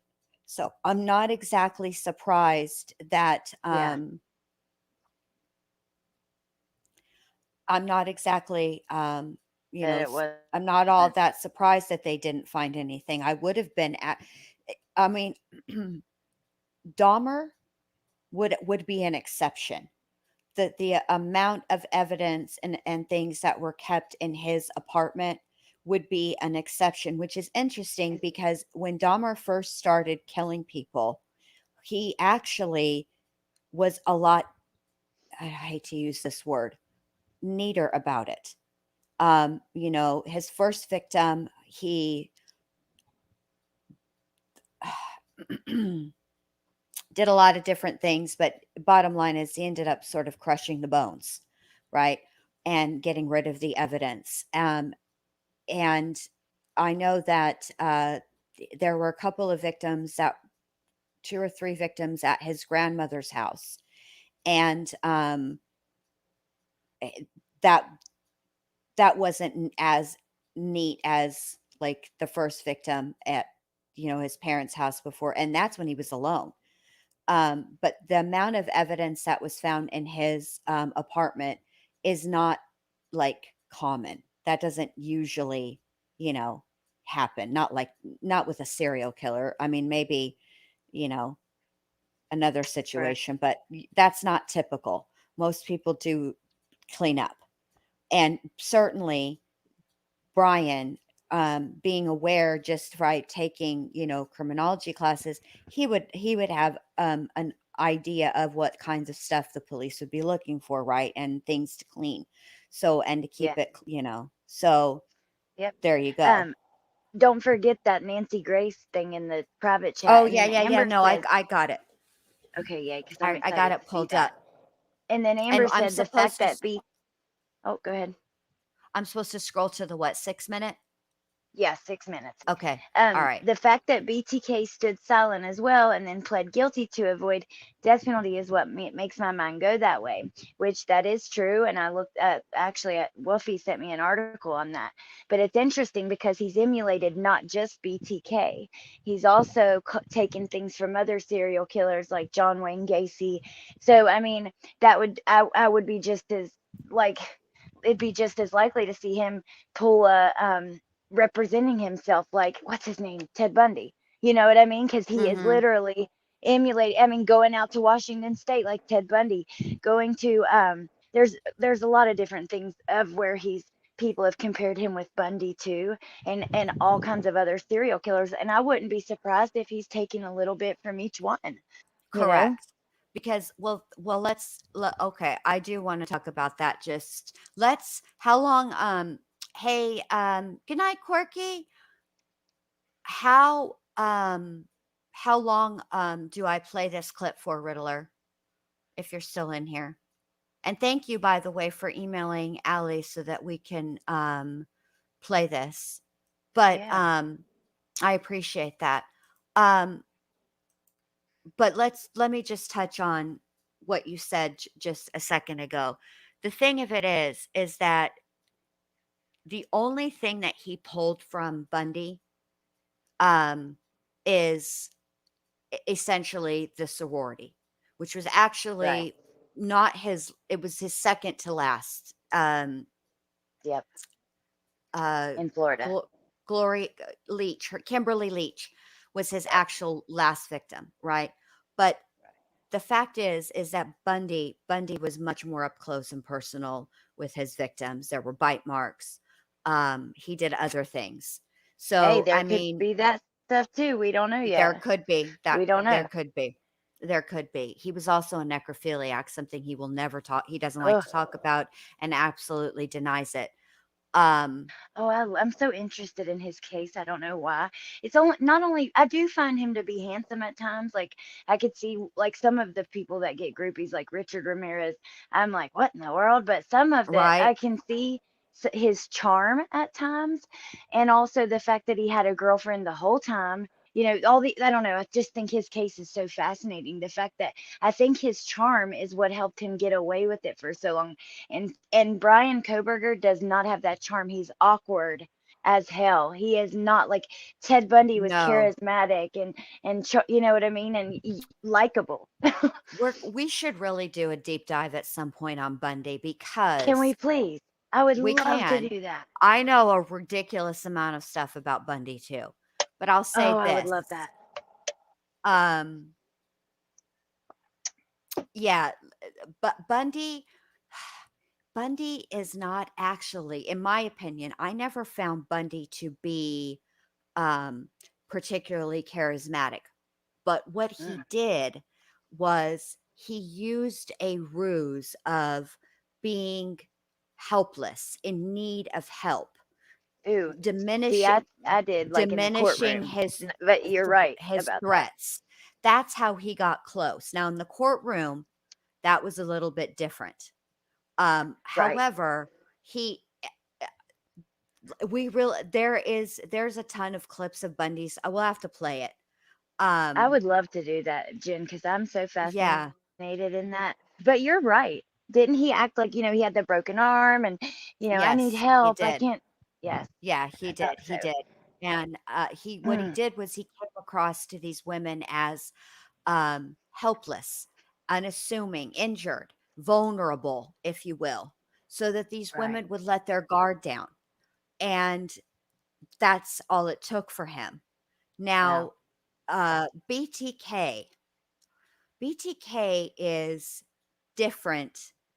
His whole reason for doing what he did was also about, sex.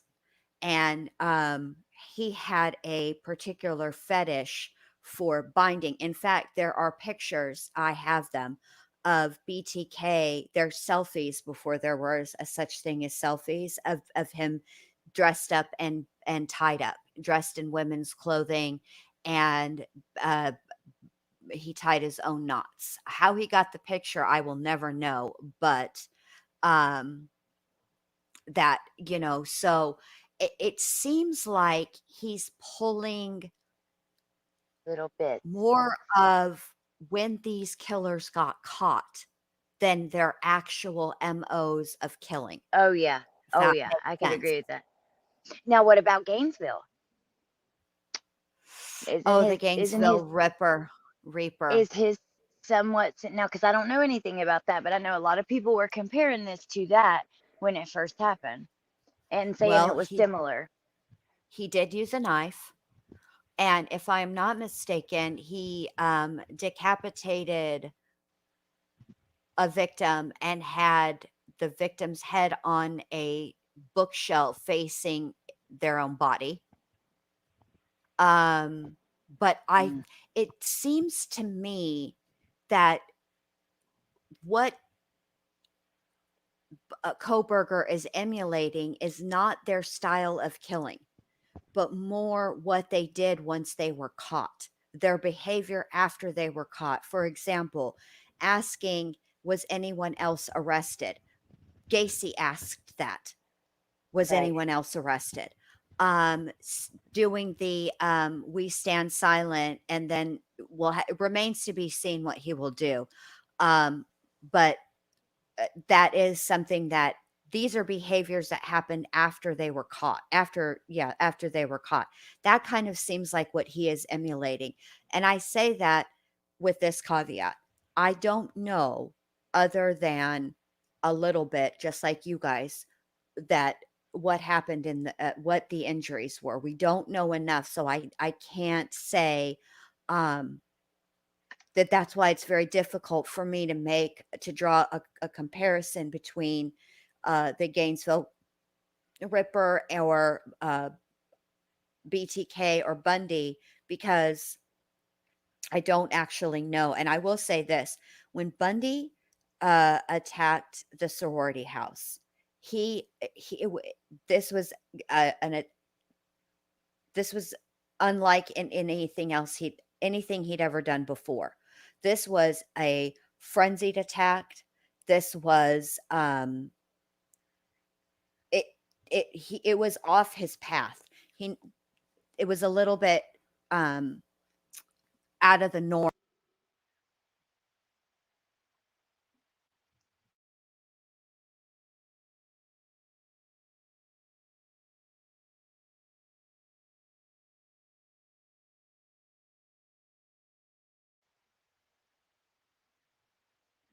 Did you accidentally get your mic?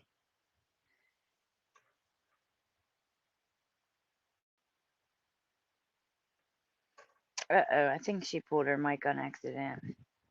Good night, cement shoes. See, I didn't say cement shoes.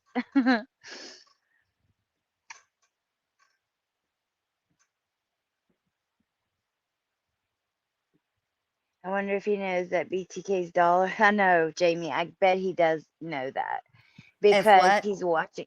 If he knows that BTK's daughter has been watching and commentating on his Oh, case. I'm sure. I'm sure. Yeah. BTK did keep trophies, actually. Let me think. Did Driver's anyone keep? license. He That's what I was kept about to ask. Did anyone keep ID cards? Because that, he he had I think ID he cards. kept a driver's license. I know he kept a watch from his first victim, the husband. Um, I'm trying to remember what else he kept. But anyway, what I was saying is with what Ted Bundy did at at the sorority house, that has been described as very frenzied and um, far more violent and gruesome and physical than he had been ever before. It was almost like he just completely lost his Changed his mind. MO or Well, no, it was okay, lost he just control lost or his mind and he was completely angry and sort of like it was like a last hurrah. It was very, very messed up. We don't now what know about the last whose victim? ID. Because I don't. That's the one I know. So I don't know as much about. I know a little bit more about like him killing the girls at the sorority house. Kimberly was violent in the she was very young and she was lured. Um and he was violent with her and more frenzied, but uh the murders in Florida um didn't really look so I guess it's kind of hard to say that. I can't let me look back into Kimberly Leach. It's been a minute and she's one that it's so hard for me to listen to that. How can there be no sound again? Vicky, you might be behind, babe. I got sound working now. Um he I just it's hard for me to look at Kimberly Leach or hold on to those details because she was so young and it just breaks my heart. So I know we should do like a one whole thing on her, like, or we could do, I guess, one night on his first victims before, like from out in Utah and stuff, and then do one mhm. and out west, and then one on Florida Okay. or something Okay. like that. Even though, like, honestly, the sorority house would be a full thing as well, and the same with Kimberly. But I just think that Yeah. I would love to dig into this with you. I'm really interested in it, and I think a lot of people also in the chat are pretty interested in it too. Yeah, the only part like it's I right now, like with what we don't know enough about what actually happened at 1122 King Road. We don't know enough specifics. I don't. Let me put it that way. Right. I don't know enough specifics to draw any parallels between um, what Brian did, his MO, to other serial killers. However, there are parallels to draw in Brian Koberger's behavior after being Yeah. arrested and other serial killers after they were arrested. So I think we should talk about that too. Um, but I want to play this. I'm not sure how long we're supposed to play it. I got it like 2 seconds before. So Okay. did I add it? No, let me add it to the stream. All right. Let's just play it for like as long as he's not in here. So I think just Okay. for a few, well, however long you want. Okay. All right. Brian Koberger, of all people, to install video surveillance in her apartment. And he did, the big hero. And Chris McDonough, we believe, according to these allegations, Wow. that he broke into the woman's apartment, her home, moved things around. Can I just say this? Nancy, I got to give you big ups, girl, because you have had that same hairstyle since 1987 and it doesn't anybody that would have a hairstyle for 20 years, some might say, "Geez, that's a little outdated." But somehow or another, you keep that it doesn't look outdated on you. So big ups to you, sis. Good for you. It scared her. And she goes to work the next day where he was at WSU, Washington State University, getting his PhD and a teaching assistant. She tells him, "Oh, my stars, somebody has been in my apartment. There's no doubt in my mind. Oh, my This was stars. moved. That That was is a moved. That was Southern in the wrong saying, place. Blah, blah, ma'am. blah." We don't know exactly what was moved. It could have been a chair. It could have been a sofa. It could have been an ashtray. It could have been a trophy or a picture. I mean, I have this particular picture right beside my bed. Two pictures. One is of the twins in their strollers, their double stroller. Okay, Nancy, I don't want to stop you here, but first of all, this is an unfortunate pause, and I'm very sorry for that, ma'am. But I don't know that it's a good idea to be giving out this type of detail, but okay. Taken when they were babies on a street in New York. Okay. The other one is down at my church, Methodist church in Macon, where I grew up, with my mother, my father, my husband. You know who else grew up in Macon, That's beside Georgia? my bed. Honey Boo Boo. Now, if I suddenly saw one of those in the kitchen, I would know something was amiss. So, from what the allegations are, Chris McDonough, the woman comes home and she goes, "What?" As he predicted, she came to work and told him about it, where he, the hero, the savior, offers to install security cams. You take it from there, McDonough. I can't wait to hear this. Hit me. You know, Nancy, what a fascinating, delve into the potentially criminal mind here. And the individuals, obviously, that, we have all associated with in your career, my career. How can you be so calm? What is wrong with you, Well, man? This woman well, I'll tell you, has a killer I'm going there. stalking her I'm going and there. getting in her apartment and installing her security camera. This Wow. is obviously Play it up for the TVs. progressive. Play it stuff up in for the the TVs. I don't Well, like that, Jen. I'm sorry. let Gross. I'm going there. I'm no, going there. Don't this is worry. a I'm gonna little get outraged. right. First of all, Nancy, slow your roll. All right. We don't know, and you don't know if this is true or not, right? And I know that you're excited. I know this kind of stuff. And to Nancy's credit, let me give Nancy Grace a little grace here. She was the victim of a horrific crime, right? Her perspective, and then she became a prosecutor. So her Yeah, I know. perspective on crime is a little bit different than, say, But me or you, right? yeah, but But still, with Chris you're McDonough, going to the give one that was yourself a like, damn ass aneurysm, Nancy. You need to calm down. no, Just, I can get her being passionate. It's him being like, oh, I'm going oh, there. I'm going to go there. You know what I mean? He's like, I'm getting there. Don't worry. I'm about to get outraged for. I don't know. I didn't like the way that sounded. Just being Yeah, me honest, that's my neither. first reaction. Yeah. Okay, here we go. aggression up to murders. But She's I lucky agree to with be you. You're alive, right. man. Yeah, no, I'm tracking you 1,000%. And where I'm going here is this is really the pace that he was going at, the way I'm projecting him here. I would want Nancy in He my is, corner. Let to me your tell y'all point, he's the this. savior. Let me if something ever happens, and it might happen to me. I didn't tell y'all, but today I had to give Alice and Mac and Nestor their flea pills. Now, Nestor the dog will eat a flea pill. He doesn't even care. You don't even have to give him cheese. He's like, "Oh, it's a pill. Fine, I'll take it." But Alice and Mac, not so much. You can't hide it. I tried hiding it in food before. That shit doesn't work. The only way to do it is to literally put it in their mouth. Okay. Well, after I did it, I went in the kitchen. I washed my hands. I went out and had a cigarette because I felt bad. Right. Y'all, I have the Florida room, and the Florida room outlook is, looks to the backyard.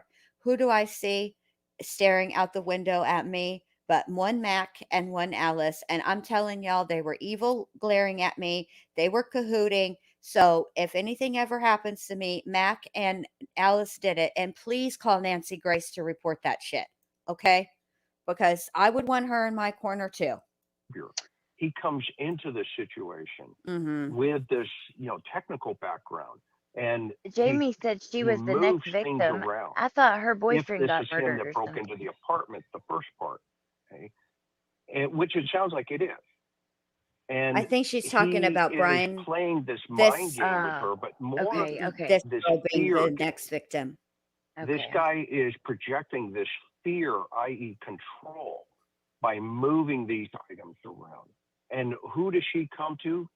She comes right to him and says, hey, you know, I've gotten blah, blah, blah. These things are moving, blah, you know, I need help.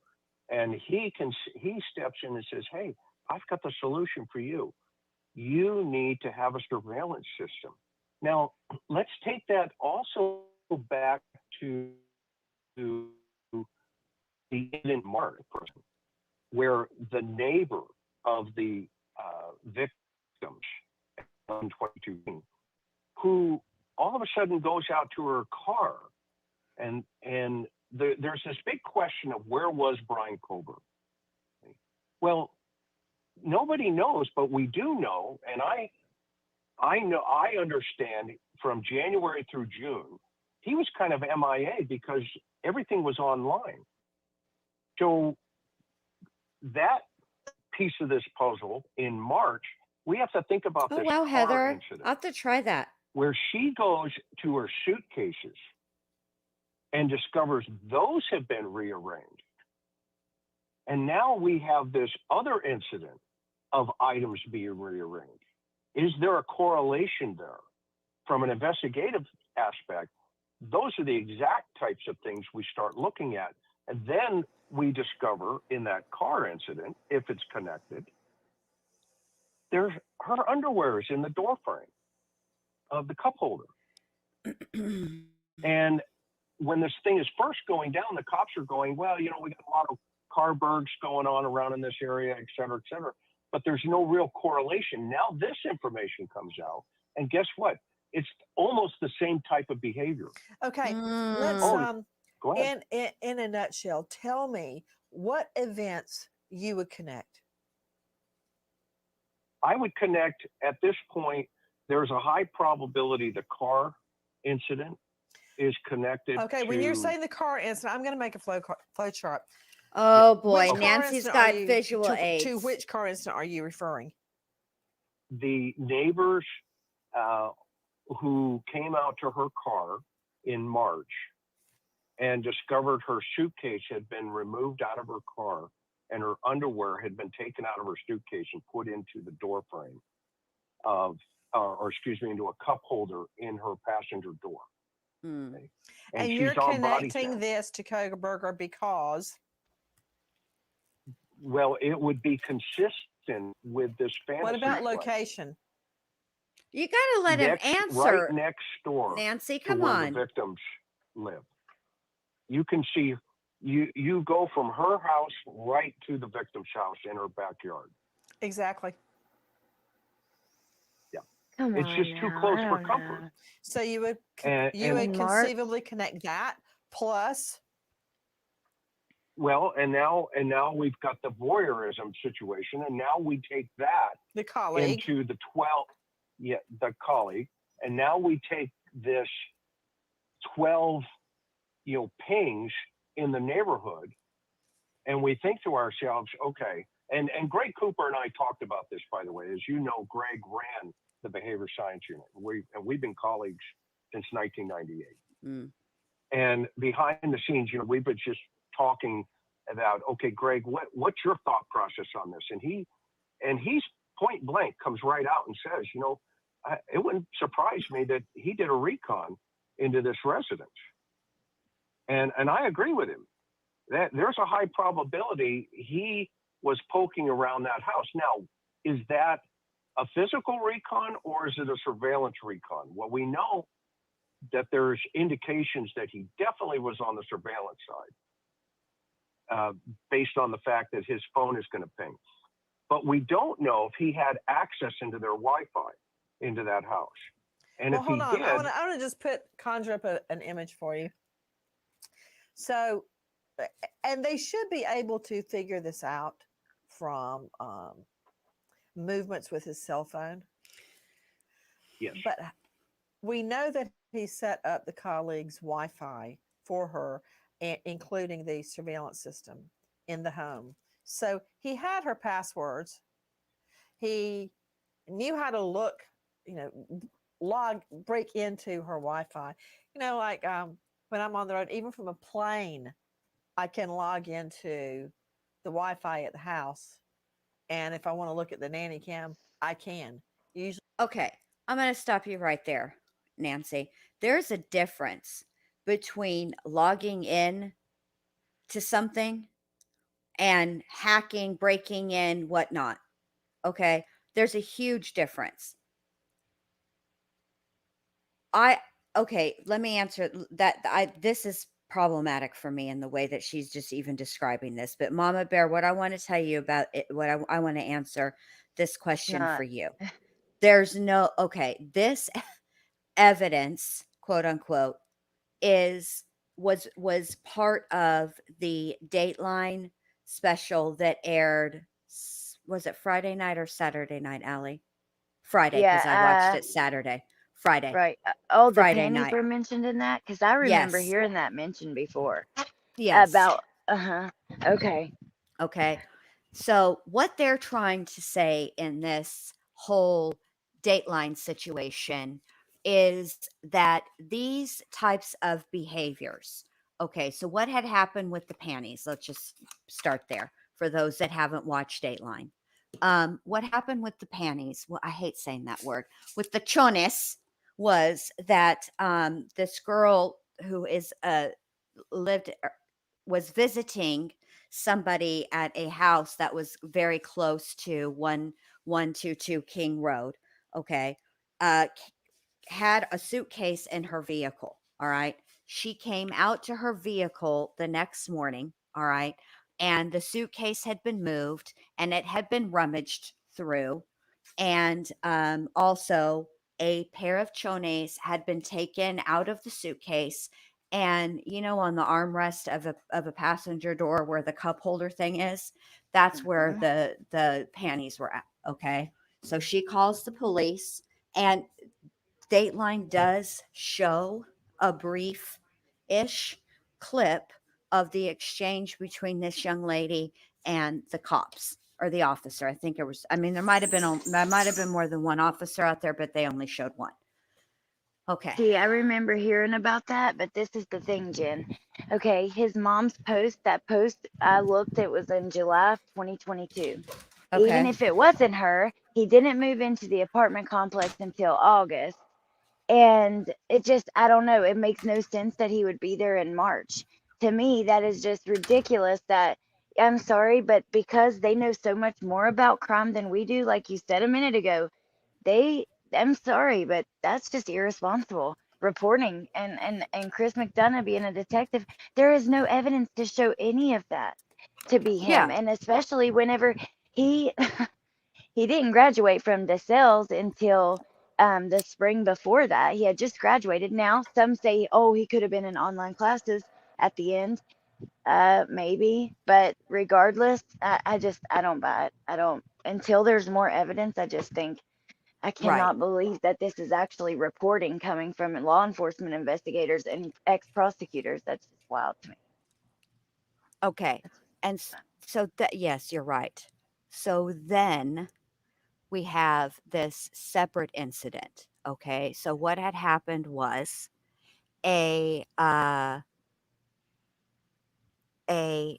colleague of his at WSU, where he was a teacher's aide or teaching assistant. Okay. Um, I guess came home and things were moved in her apartment. So she tells Brian about it, and Brian offers to install a security system. And what they're saying is, and this comes from the Dateline episode, that Brian Koberger, in theory, could have potentially accessed her security system and watched her unbeknownst to her. Here's the thing about that, though. We don't, that's something that can be tracked. Anytime anybody logs into your internet, any devices, I promise you right now, go to your internet on your phone, on your computer, whatever. Go to your internet and look and see what devices are logged into your internet. You can do that. This would be something that the police would check out. Just to see, you know what I mean? Um, I get why they're speculating. C Star, here's my problem. The reason I find the type of speculation that they're doing difficult is because they're missing some real key elements to this case that would be necessary to create an accurate profile. You cannot create an accurate profile if you don't know what happened to the victims. And the only people that know what happened to the victims are law enforcement. And unless they were told details prior to the gag order, then that would be different. But Yeah, and they are yeah. I'm not being disrespectful, C-Star. It's just that the evidence isn't there for us to say that, and especially when more evidence leads to him actually living on the other side of the country, thousands of miles away at this time in March. exactly. So, And the thing of it is, C-Star, yeah, he might have been in the area visiting the campus. This is true. But it's this kind of speculation, it's the way they're doing it. This is why there is a gag order in the first damn place. It's because of stuff like this. It's because of and let's stuff like this. Yeah, and like, okay, when his dad helped him move in his apartment, he literally asked people to be his friend. He's like, yeah, I can't, he was worried about leaving him there. I don't think when he went to visit the school, he would have been off roaming around enough to have found that house within like usually you go for like a day or something. You're not going to be, like Or when I went and visited the colleges I moved to, we literally went and visited for like a couple hours and went home. But, or, you're not going to just hang out on campus or the next campus over. I don't know. I just don't see that. He'd have been with his dad, most likely, considering his dad asked to help him, ask people to be his friend and stuff. I don't know. It just seems yeah, highly unlikely. like it's fine to speculate. At this point, let's be honest. All we really can do is speculate. I can like when you guys ask me, do I think why do I think Brian stood mute? Okay, or stood in silence, I should say. There is a standing mute as well. But anyway, it's the same thing. Anyway, but he didn't. He stood in silence. So my thought process behind that is pure speculation. I don't know Ann Taylor. She certainly is not on a first name basis with your girl Jen Lou. She doesn't call me. She doesn't email me. She don't hit me up in the DMs, none of that stuff. So I have no idea what her thought process is behind that. And the thing is, when somebody is peeping, okay, watching somebody at their most vulnerable, when they're in their home, they think they're asleep or they think they're safe and they are asleep. Okay. That has usually some type of sexual component to it. So we don't have that information. We don't know if there was that kind of component to the crime on 1122. It can be argued that the knife could have been a replacement, as it were, but we don't know enough. And that's where that's why I can't understand how they're drawing. I mean, they can certainly say that Brian had an interaction. I don't think that that's in dispute with this colleague, right? But as far as going the extra mile and saying that he was potentially surveilling her, that's where the problem is for me, because we don't know that happened, number one. And this is why there's a gag order, because of shows like this where, right? And he's innocent until proven guilty, and that's the judge said today that he definitely sees that, you know, he's worried about him getting a fair trial because of the media coverage. So accusing him of things like out of left field with no evidence of it at all, like I'm all right with accusing him of things that make sense. Even, you know, if it makes sense, then let's talk about it. But this just feels so far off for me. I don't know. It's kind of wild that this is even. There's so Yeah, many good things and interesting things they could be talking about with this. So right. I don't know.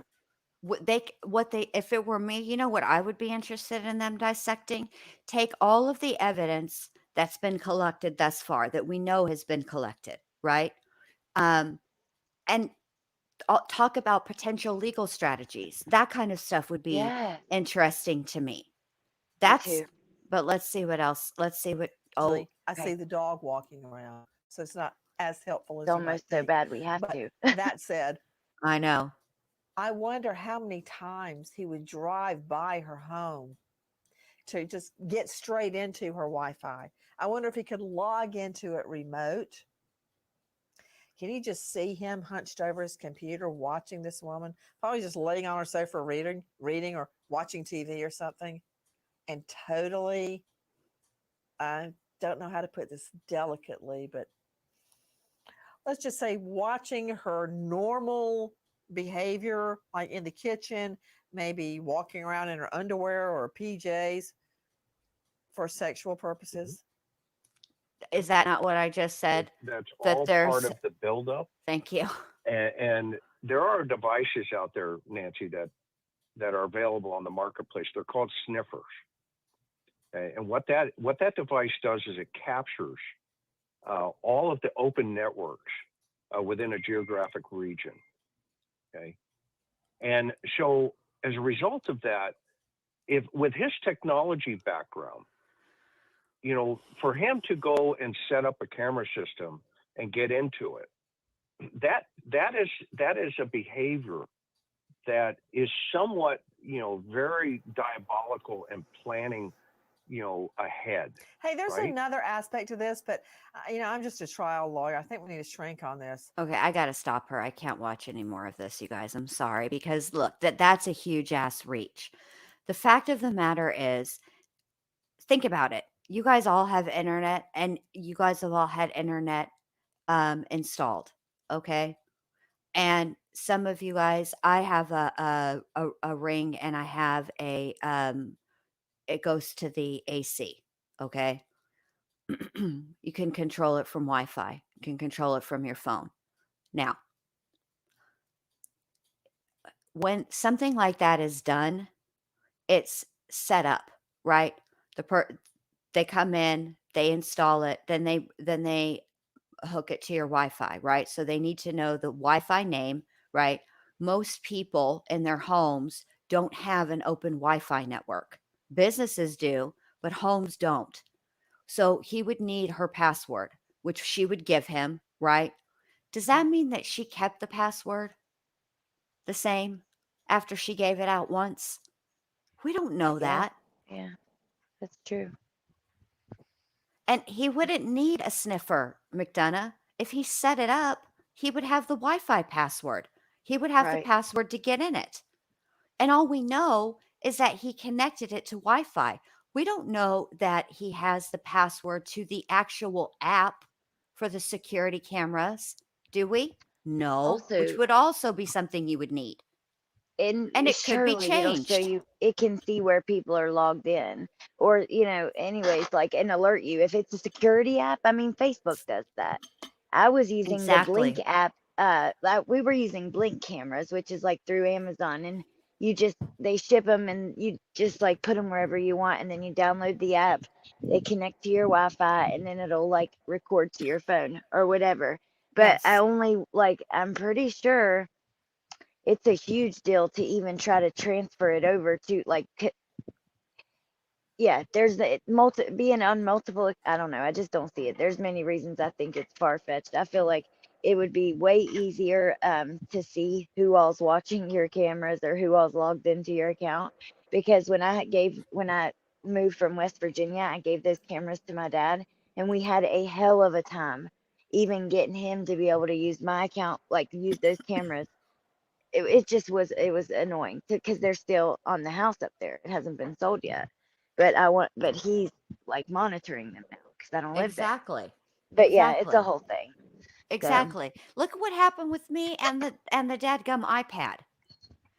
When it was gifted to me by Dr. B, she completely factory reset it. Okay. So everything that was set up was then set up by me. And I remember my password now, the 6-digit password. I just had it backwards. That's beside the point. But when I couldn't get into it, remember all the rigmarole I had to do to get into it? I had to hook it up to the computer and get into yeah, the cloud and do all the things, right? And then it's even still, it still wanted to know my former Apple ID, which thankfully I remembered my yeah. 6-digit code. I just remembered it for whatever reason all of a sudden.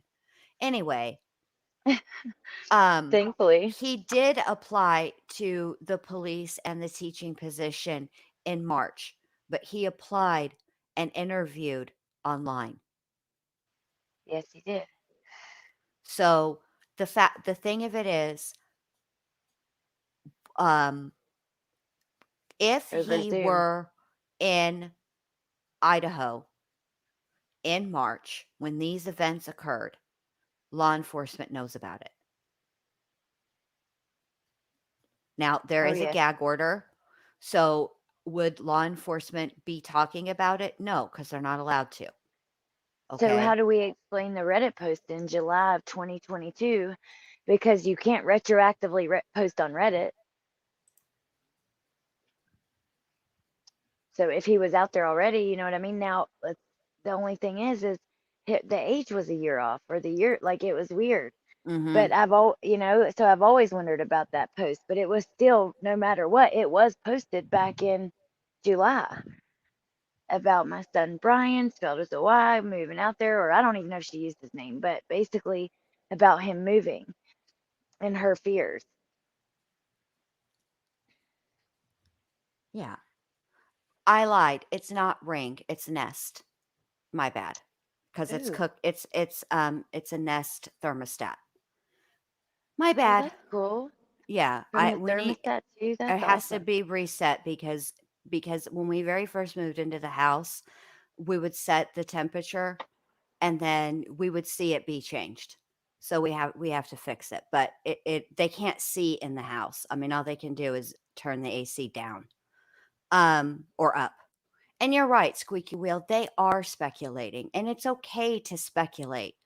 With it, to me, I think that what goes where it's too far for me, where it's crossed the line for me is trying to connect this the way that they are to Brian Koberger because they're missing a giant element. It's okay to speculate, but the element they're missing is what happened to the victims. Like that's the kind of thing in order to have a profile of the type of person that would commit this crime, you have to know what the crime was. You have to know details about the crime.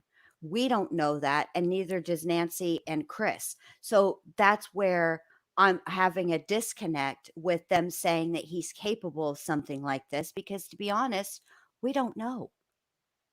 What we do know is that he was very fascinated with 1122 King Road, that his cell phone pinged to a tower that services that home multiple times. We know that. Is it possible that he surveilled other places? Sure. But I don't know. It just feels like it's getting a little too it's going a little too far and getting a little bit messy, Yeah, you and know? and speculation is fine, but like she said, when it goes to at a certain point, it's irresponsible, especially because people watch the news. A lot of people, some people, they take it in straight up as fact, especially when it's police and a prosecutor. And I'm just saying, they have a huge responsibility.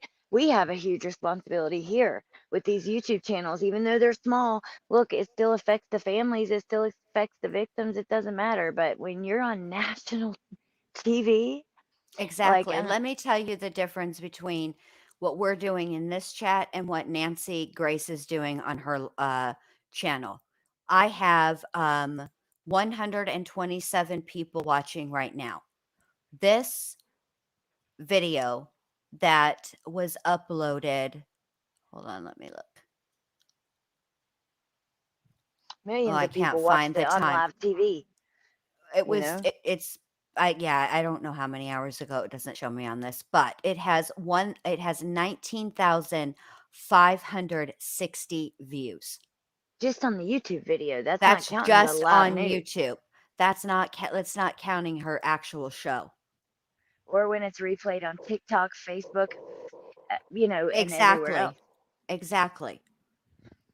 So I just yeah, y'all get them thumbs up. What are y'all doing?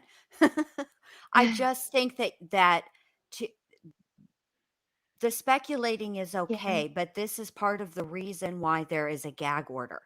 Because this kind of speculation is speculation that could potentially taint the jury pool and cause it to be very, very difficult for them to find a Yes. an impartial jury.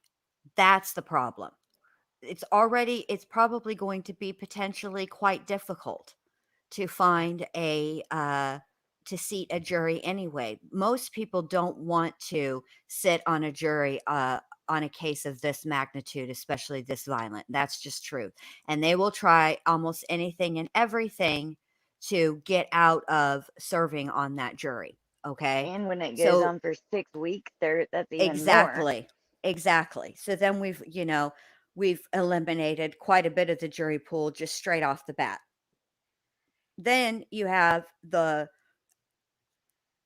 have you heard about it question, which, okay, I'm sure that there will be people when it comes time for the jury to be selected that have not heard about this case. Sure. But it's far more likely that there will be people that have heard about this case, which is normal. That doesn't disqualify you from serving on a jury. What disqualifies you is if you've heard too much or so much that you've already formed a strong opinion about the case and don't think that you can put all of that out of your mind and focus solely on what's presented in the courtroom and make your decision based on that. And the reason that becomes problematic is yes, most people are capable of forgetting what they know and and focusing in the moment on what they're hearing in a courtroom, right?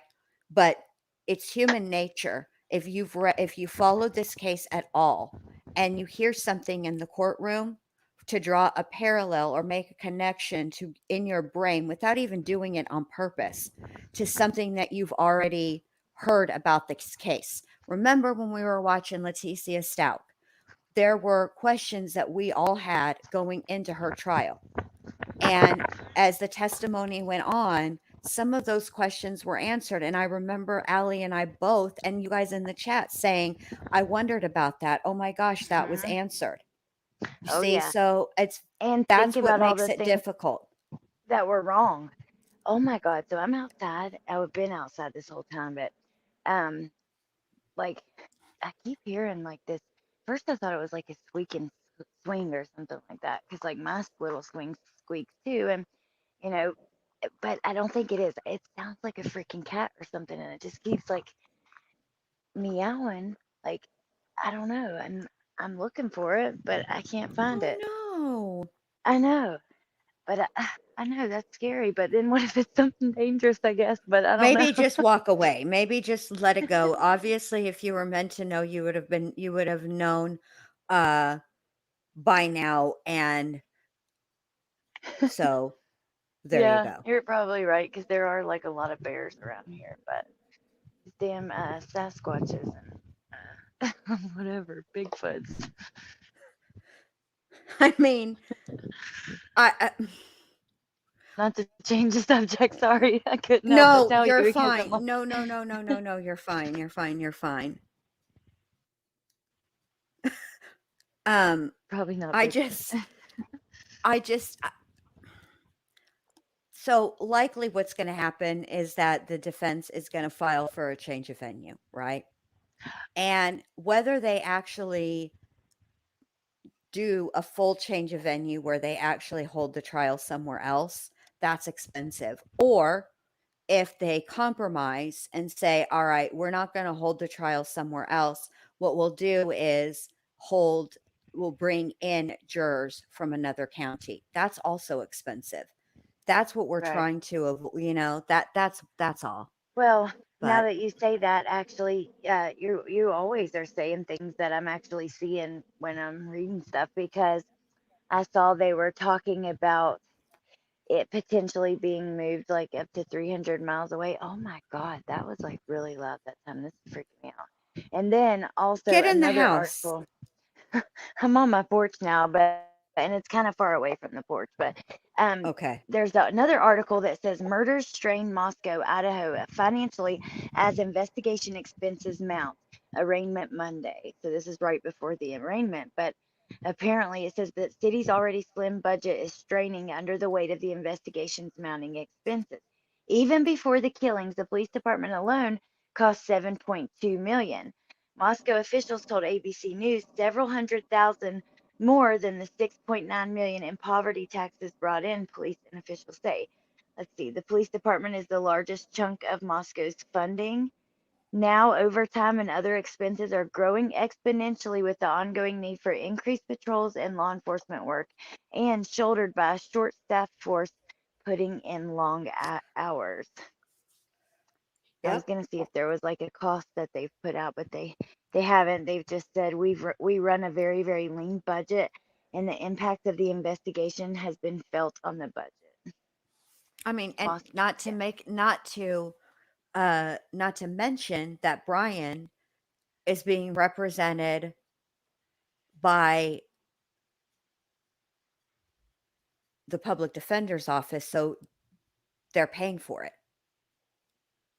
That's part right? of the budget as well. Oh gosh, that's crazy. And any testing, all that's anything, any of the expert witnesses, guess where that's coming out of? The Wow. state. So having to move the trial on top of it. I like to talk about these cases and I do like to speculate, and I'm not going to judge um or be an asshole about it and persnickety and be like, well, they're speculating and I don't like the way they're speculating, but let me speculate on their speculating. Like, I'm not going to be like that. I just Right. worry about this type of speculating, mainstream Right. media Yeah. speculating, not us sitting over here in a chat discussing, this Dateline episode. I mean, it was put out, people have watched it, we can discuss what we think about it. Um, you know, that's very, very different than trying to trying to connect these two other crimes that may not even be related. Ooh, I mean, well, the listen. first crime is not, or the second one's not really a crime, but incidents. Right. Okay, it says that, okay, less than 3 weeks into the investigation last fall, and the city had already incurred more than $70,000 in overtime and other expenses, according to a letter the mayor sent to the governor in early December. That five-figure digit was expected to grow to nearly 200,000 over, this was a quote out of that letter, over the coming weeks as we face additional overtime, private security, data storage, and communication costs. Um, Little has stepped in with roughly $93,000 reimbursement for public information expenses, overtime, security costs, and electronic data storage. That will help, but does not cover the full unanticipated impact on the budget. That's why we keep, so there's and I feel it's going to be quite a bit more than that, but that's my words. It doesn't give any more numbers. I don't think I'm looking. Wow. Yeah, that's a lot of money. It's a lot of But money. mhm. But they do deserve justice. Period. You got to do it. It is what it is. I mean, Yeah. you're gonna have to make it work somehow, and that sucks. But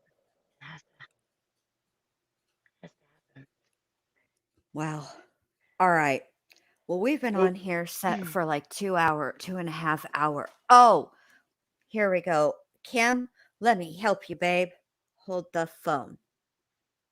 Let me get over here to YouTube. Please hold. But while I'm doing that, I want to thank you guys all for being here. I want to thank you, Allie, for being on panel. I think that we definitely need to discuss this much further. But I also want to do more deep diving into Melanie. I need to be better prepared. And if we hold on, music. Shelly, that's smart. The firecrackers. I need to do that. I need some bear All right. spray. All right, here is for the music melts. That's the link. And the code for your discount is Queen of Roasts. There we go. No, I don't need the microphone. Thank you. There we go. I thought it was So, Queen of Roasting. Maybe it is. Is it roast? let me go make sure. Hold the phone. Well, I'm pretty sure Yeah. Nadie told me it Make was sure you Queen get of it right, because that Roasts. Yeah, otherwise maybe that's it going to is, and really I'm wrong. suck. You're probably right the way my Yeah, batting but average is. I got to run through the streets yelling ATS News was right, Jen Lou was wrong. do you have it saved anywhere? I do. I got it right Like in here. a Hold on. text or something? Okay. Yeah. Awesome. Yeah, I gotta pee when we get so I'm glad that we're ending because I Oh, lose you're signal when I'm right. It getting is near Queen it. of Roasting. Oh my god, It is thank Queen God. of See? Roasting. You were right. See, my track record's terrible. Now you gotta Queen put ATS and of Alex for right. Roasting. No. Oh my God. I'm going to put it in my chat right now. Or not at. Hashtag ATS News. Good night, Was. Corey. Good night, you guys. Oh, I wish Amber Good was here. night, She you would get a kick guys. out of I that. know. Oh, not at. I keep wanting to put at. Alex Erickson. Thank you, Was. Oh, Elizabeth. shit. I do too, Emily. I hope she gets charged. I don't know. I just sent you a video, Jen, actually, that was recommended I under saw ours. that. Okay. I saw While I that. was in your chat, when I exited out of the chat, it was the first one that was there. So I was like, okay, I'm saving this here for us to watch later. Yes. And it was about that, about Melanie's like potential charges. Your comment.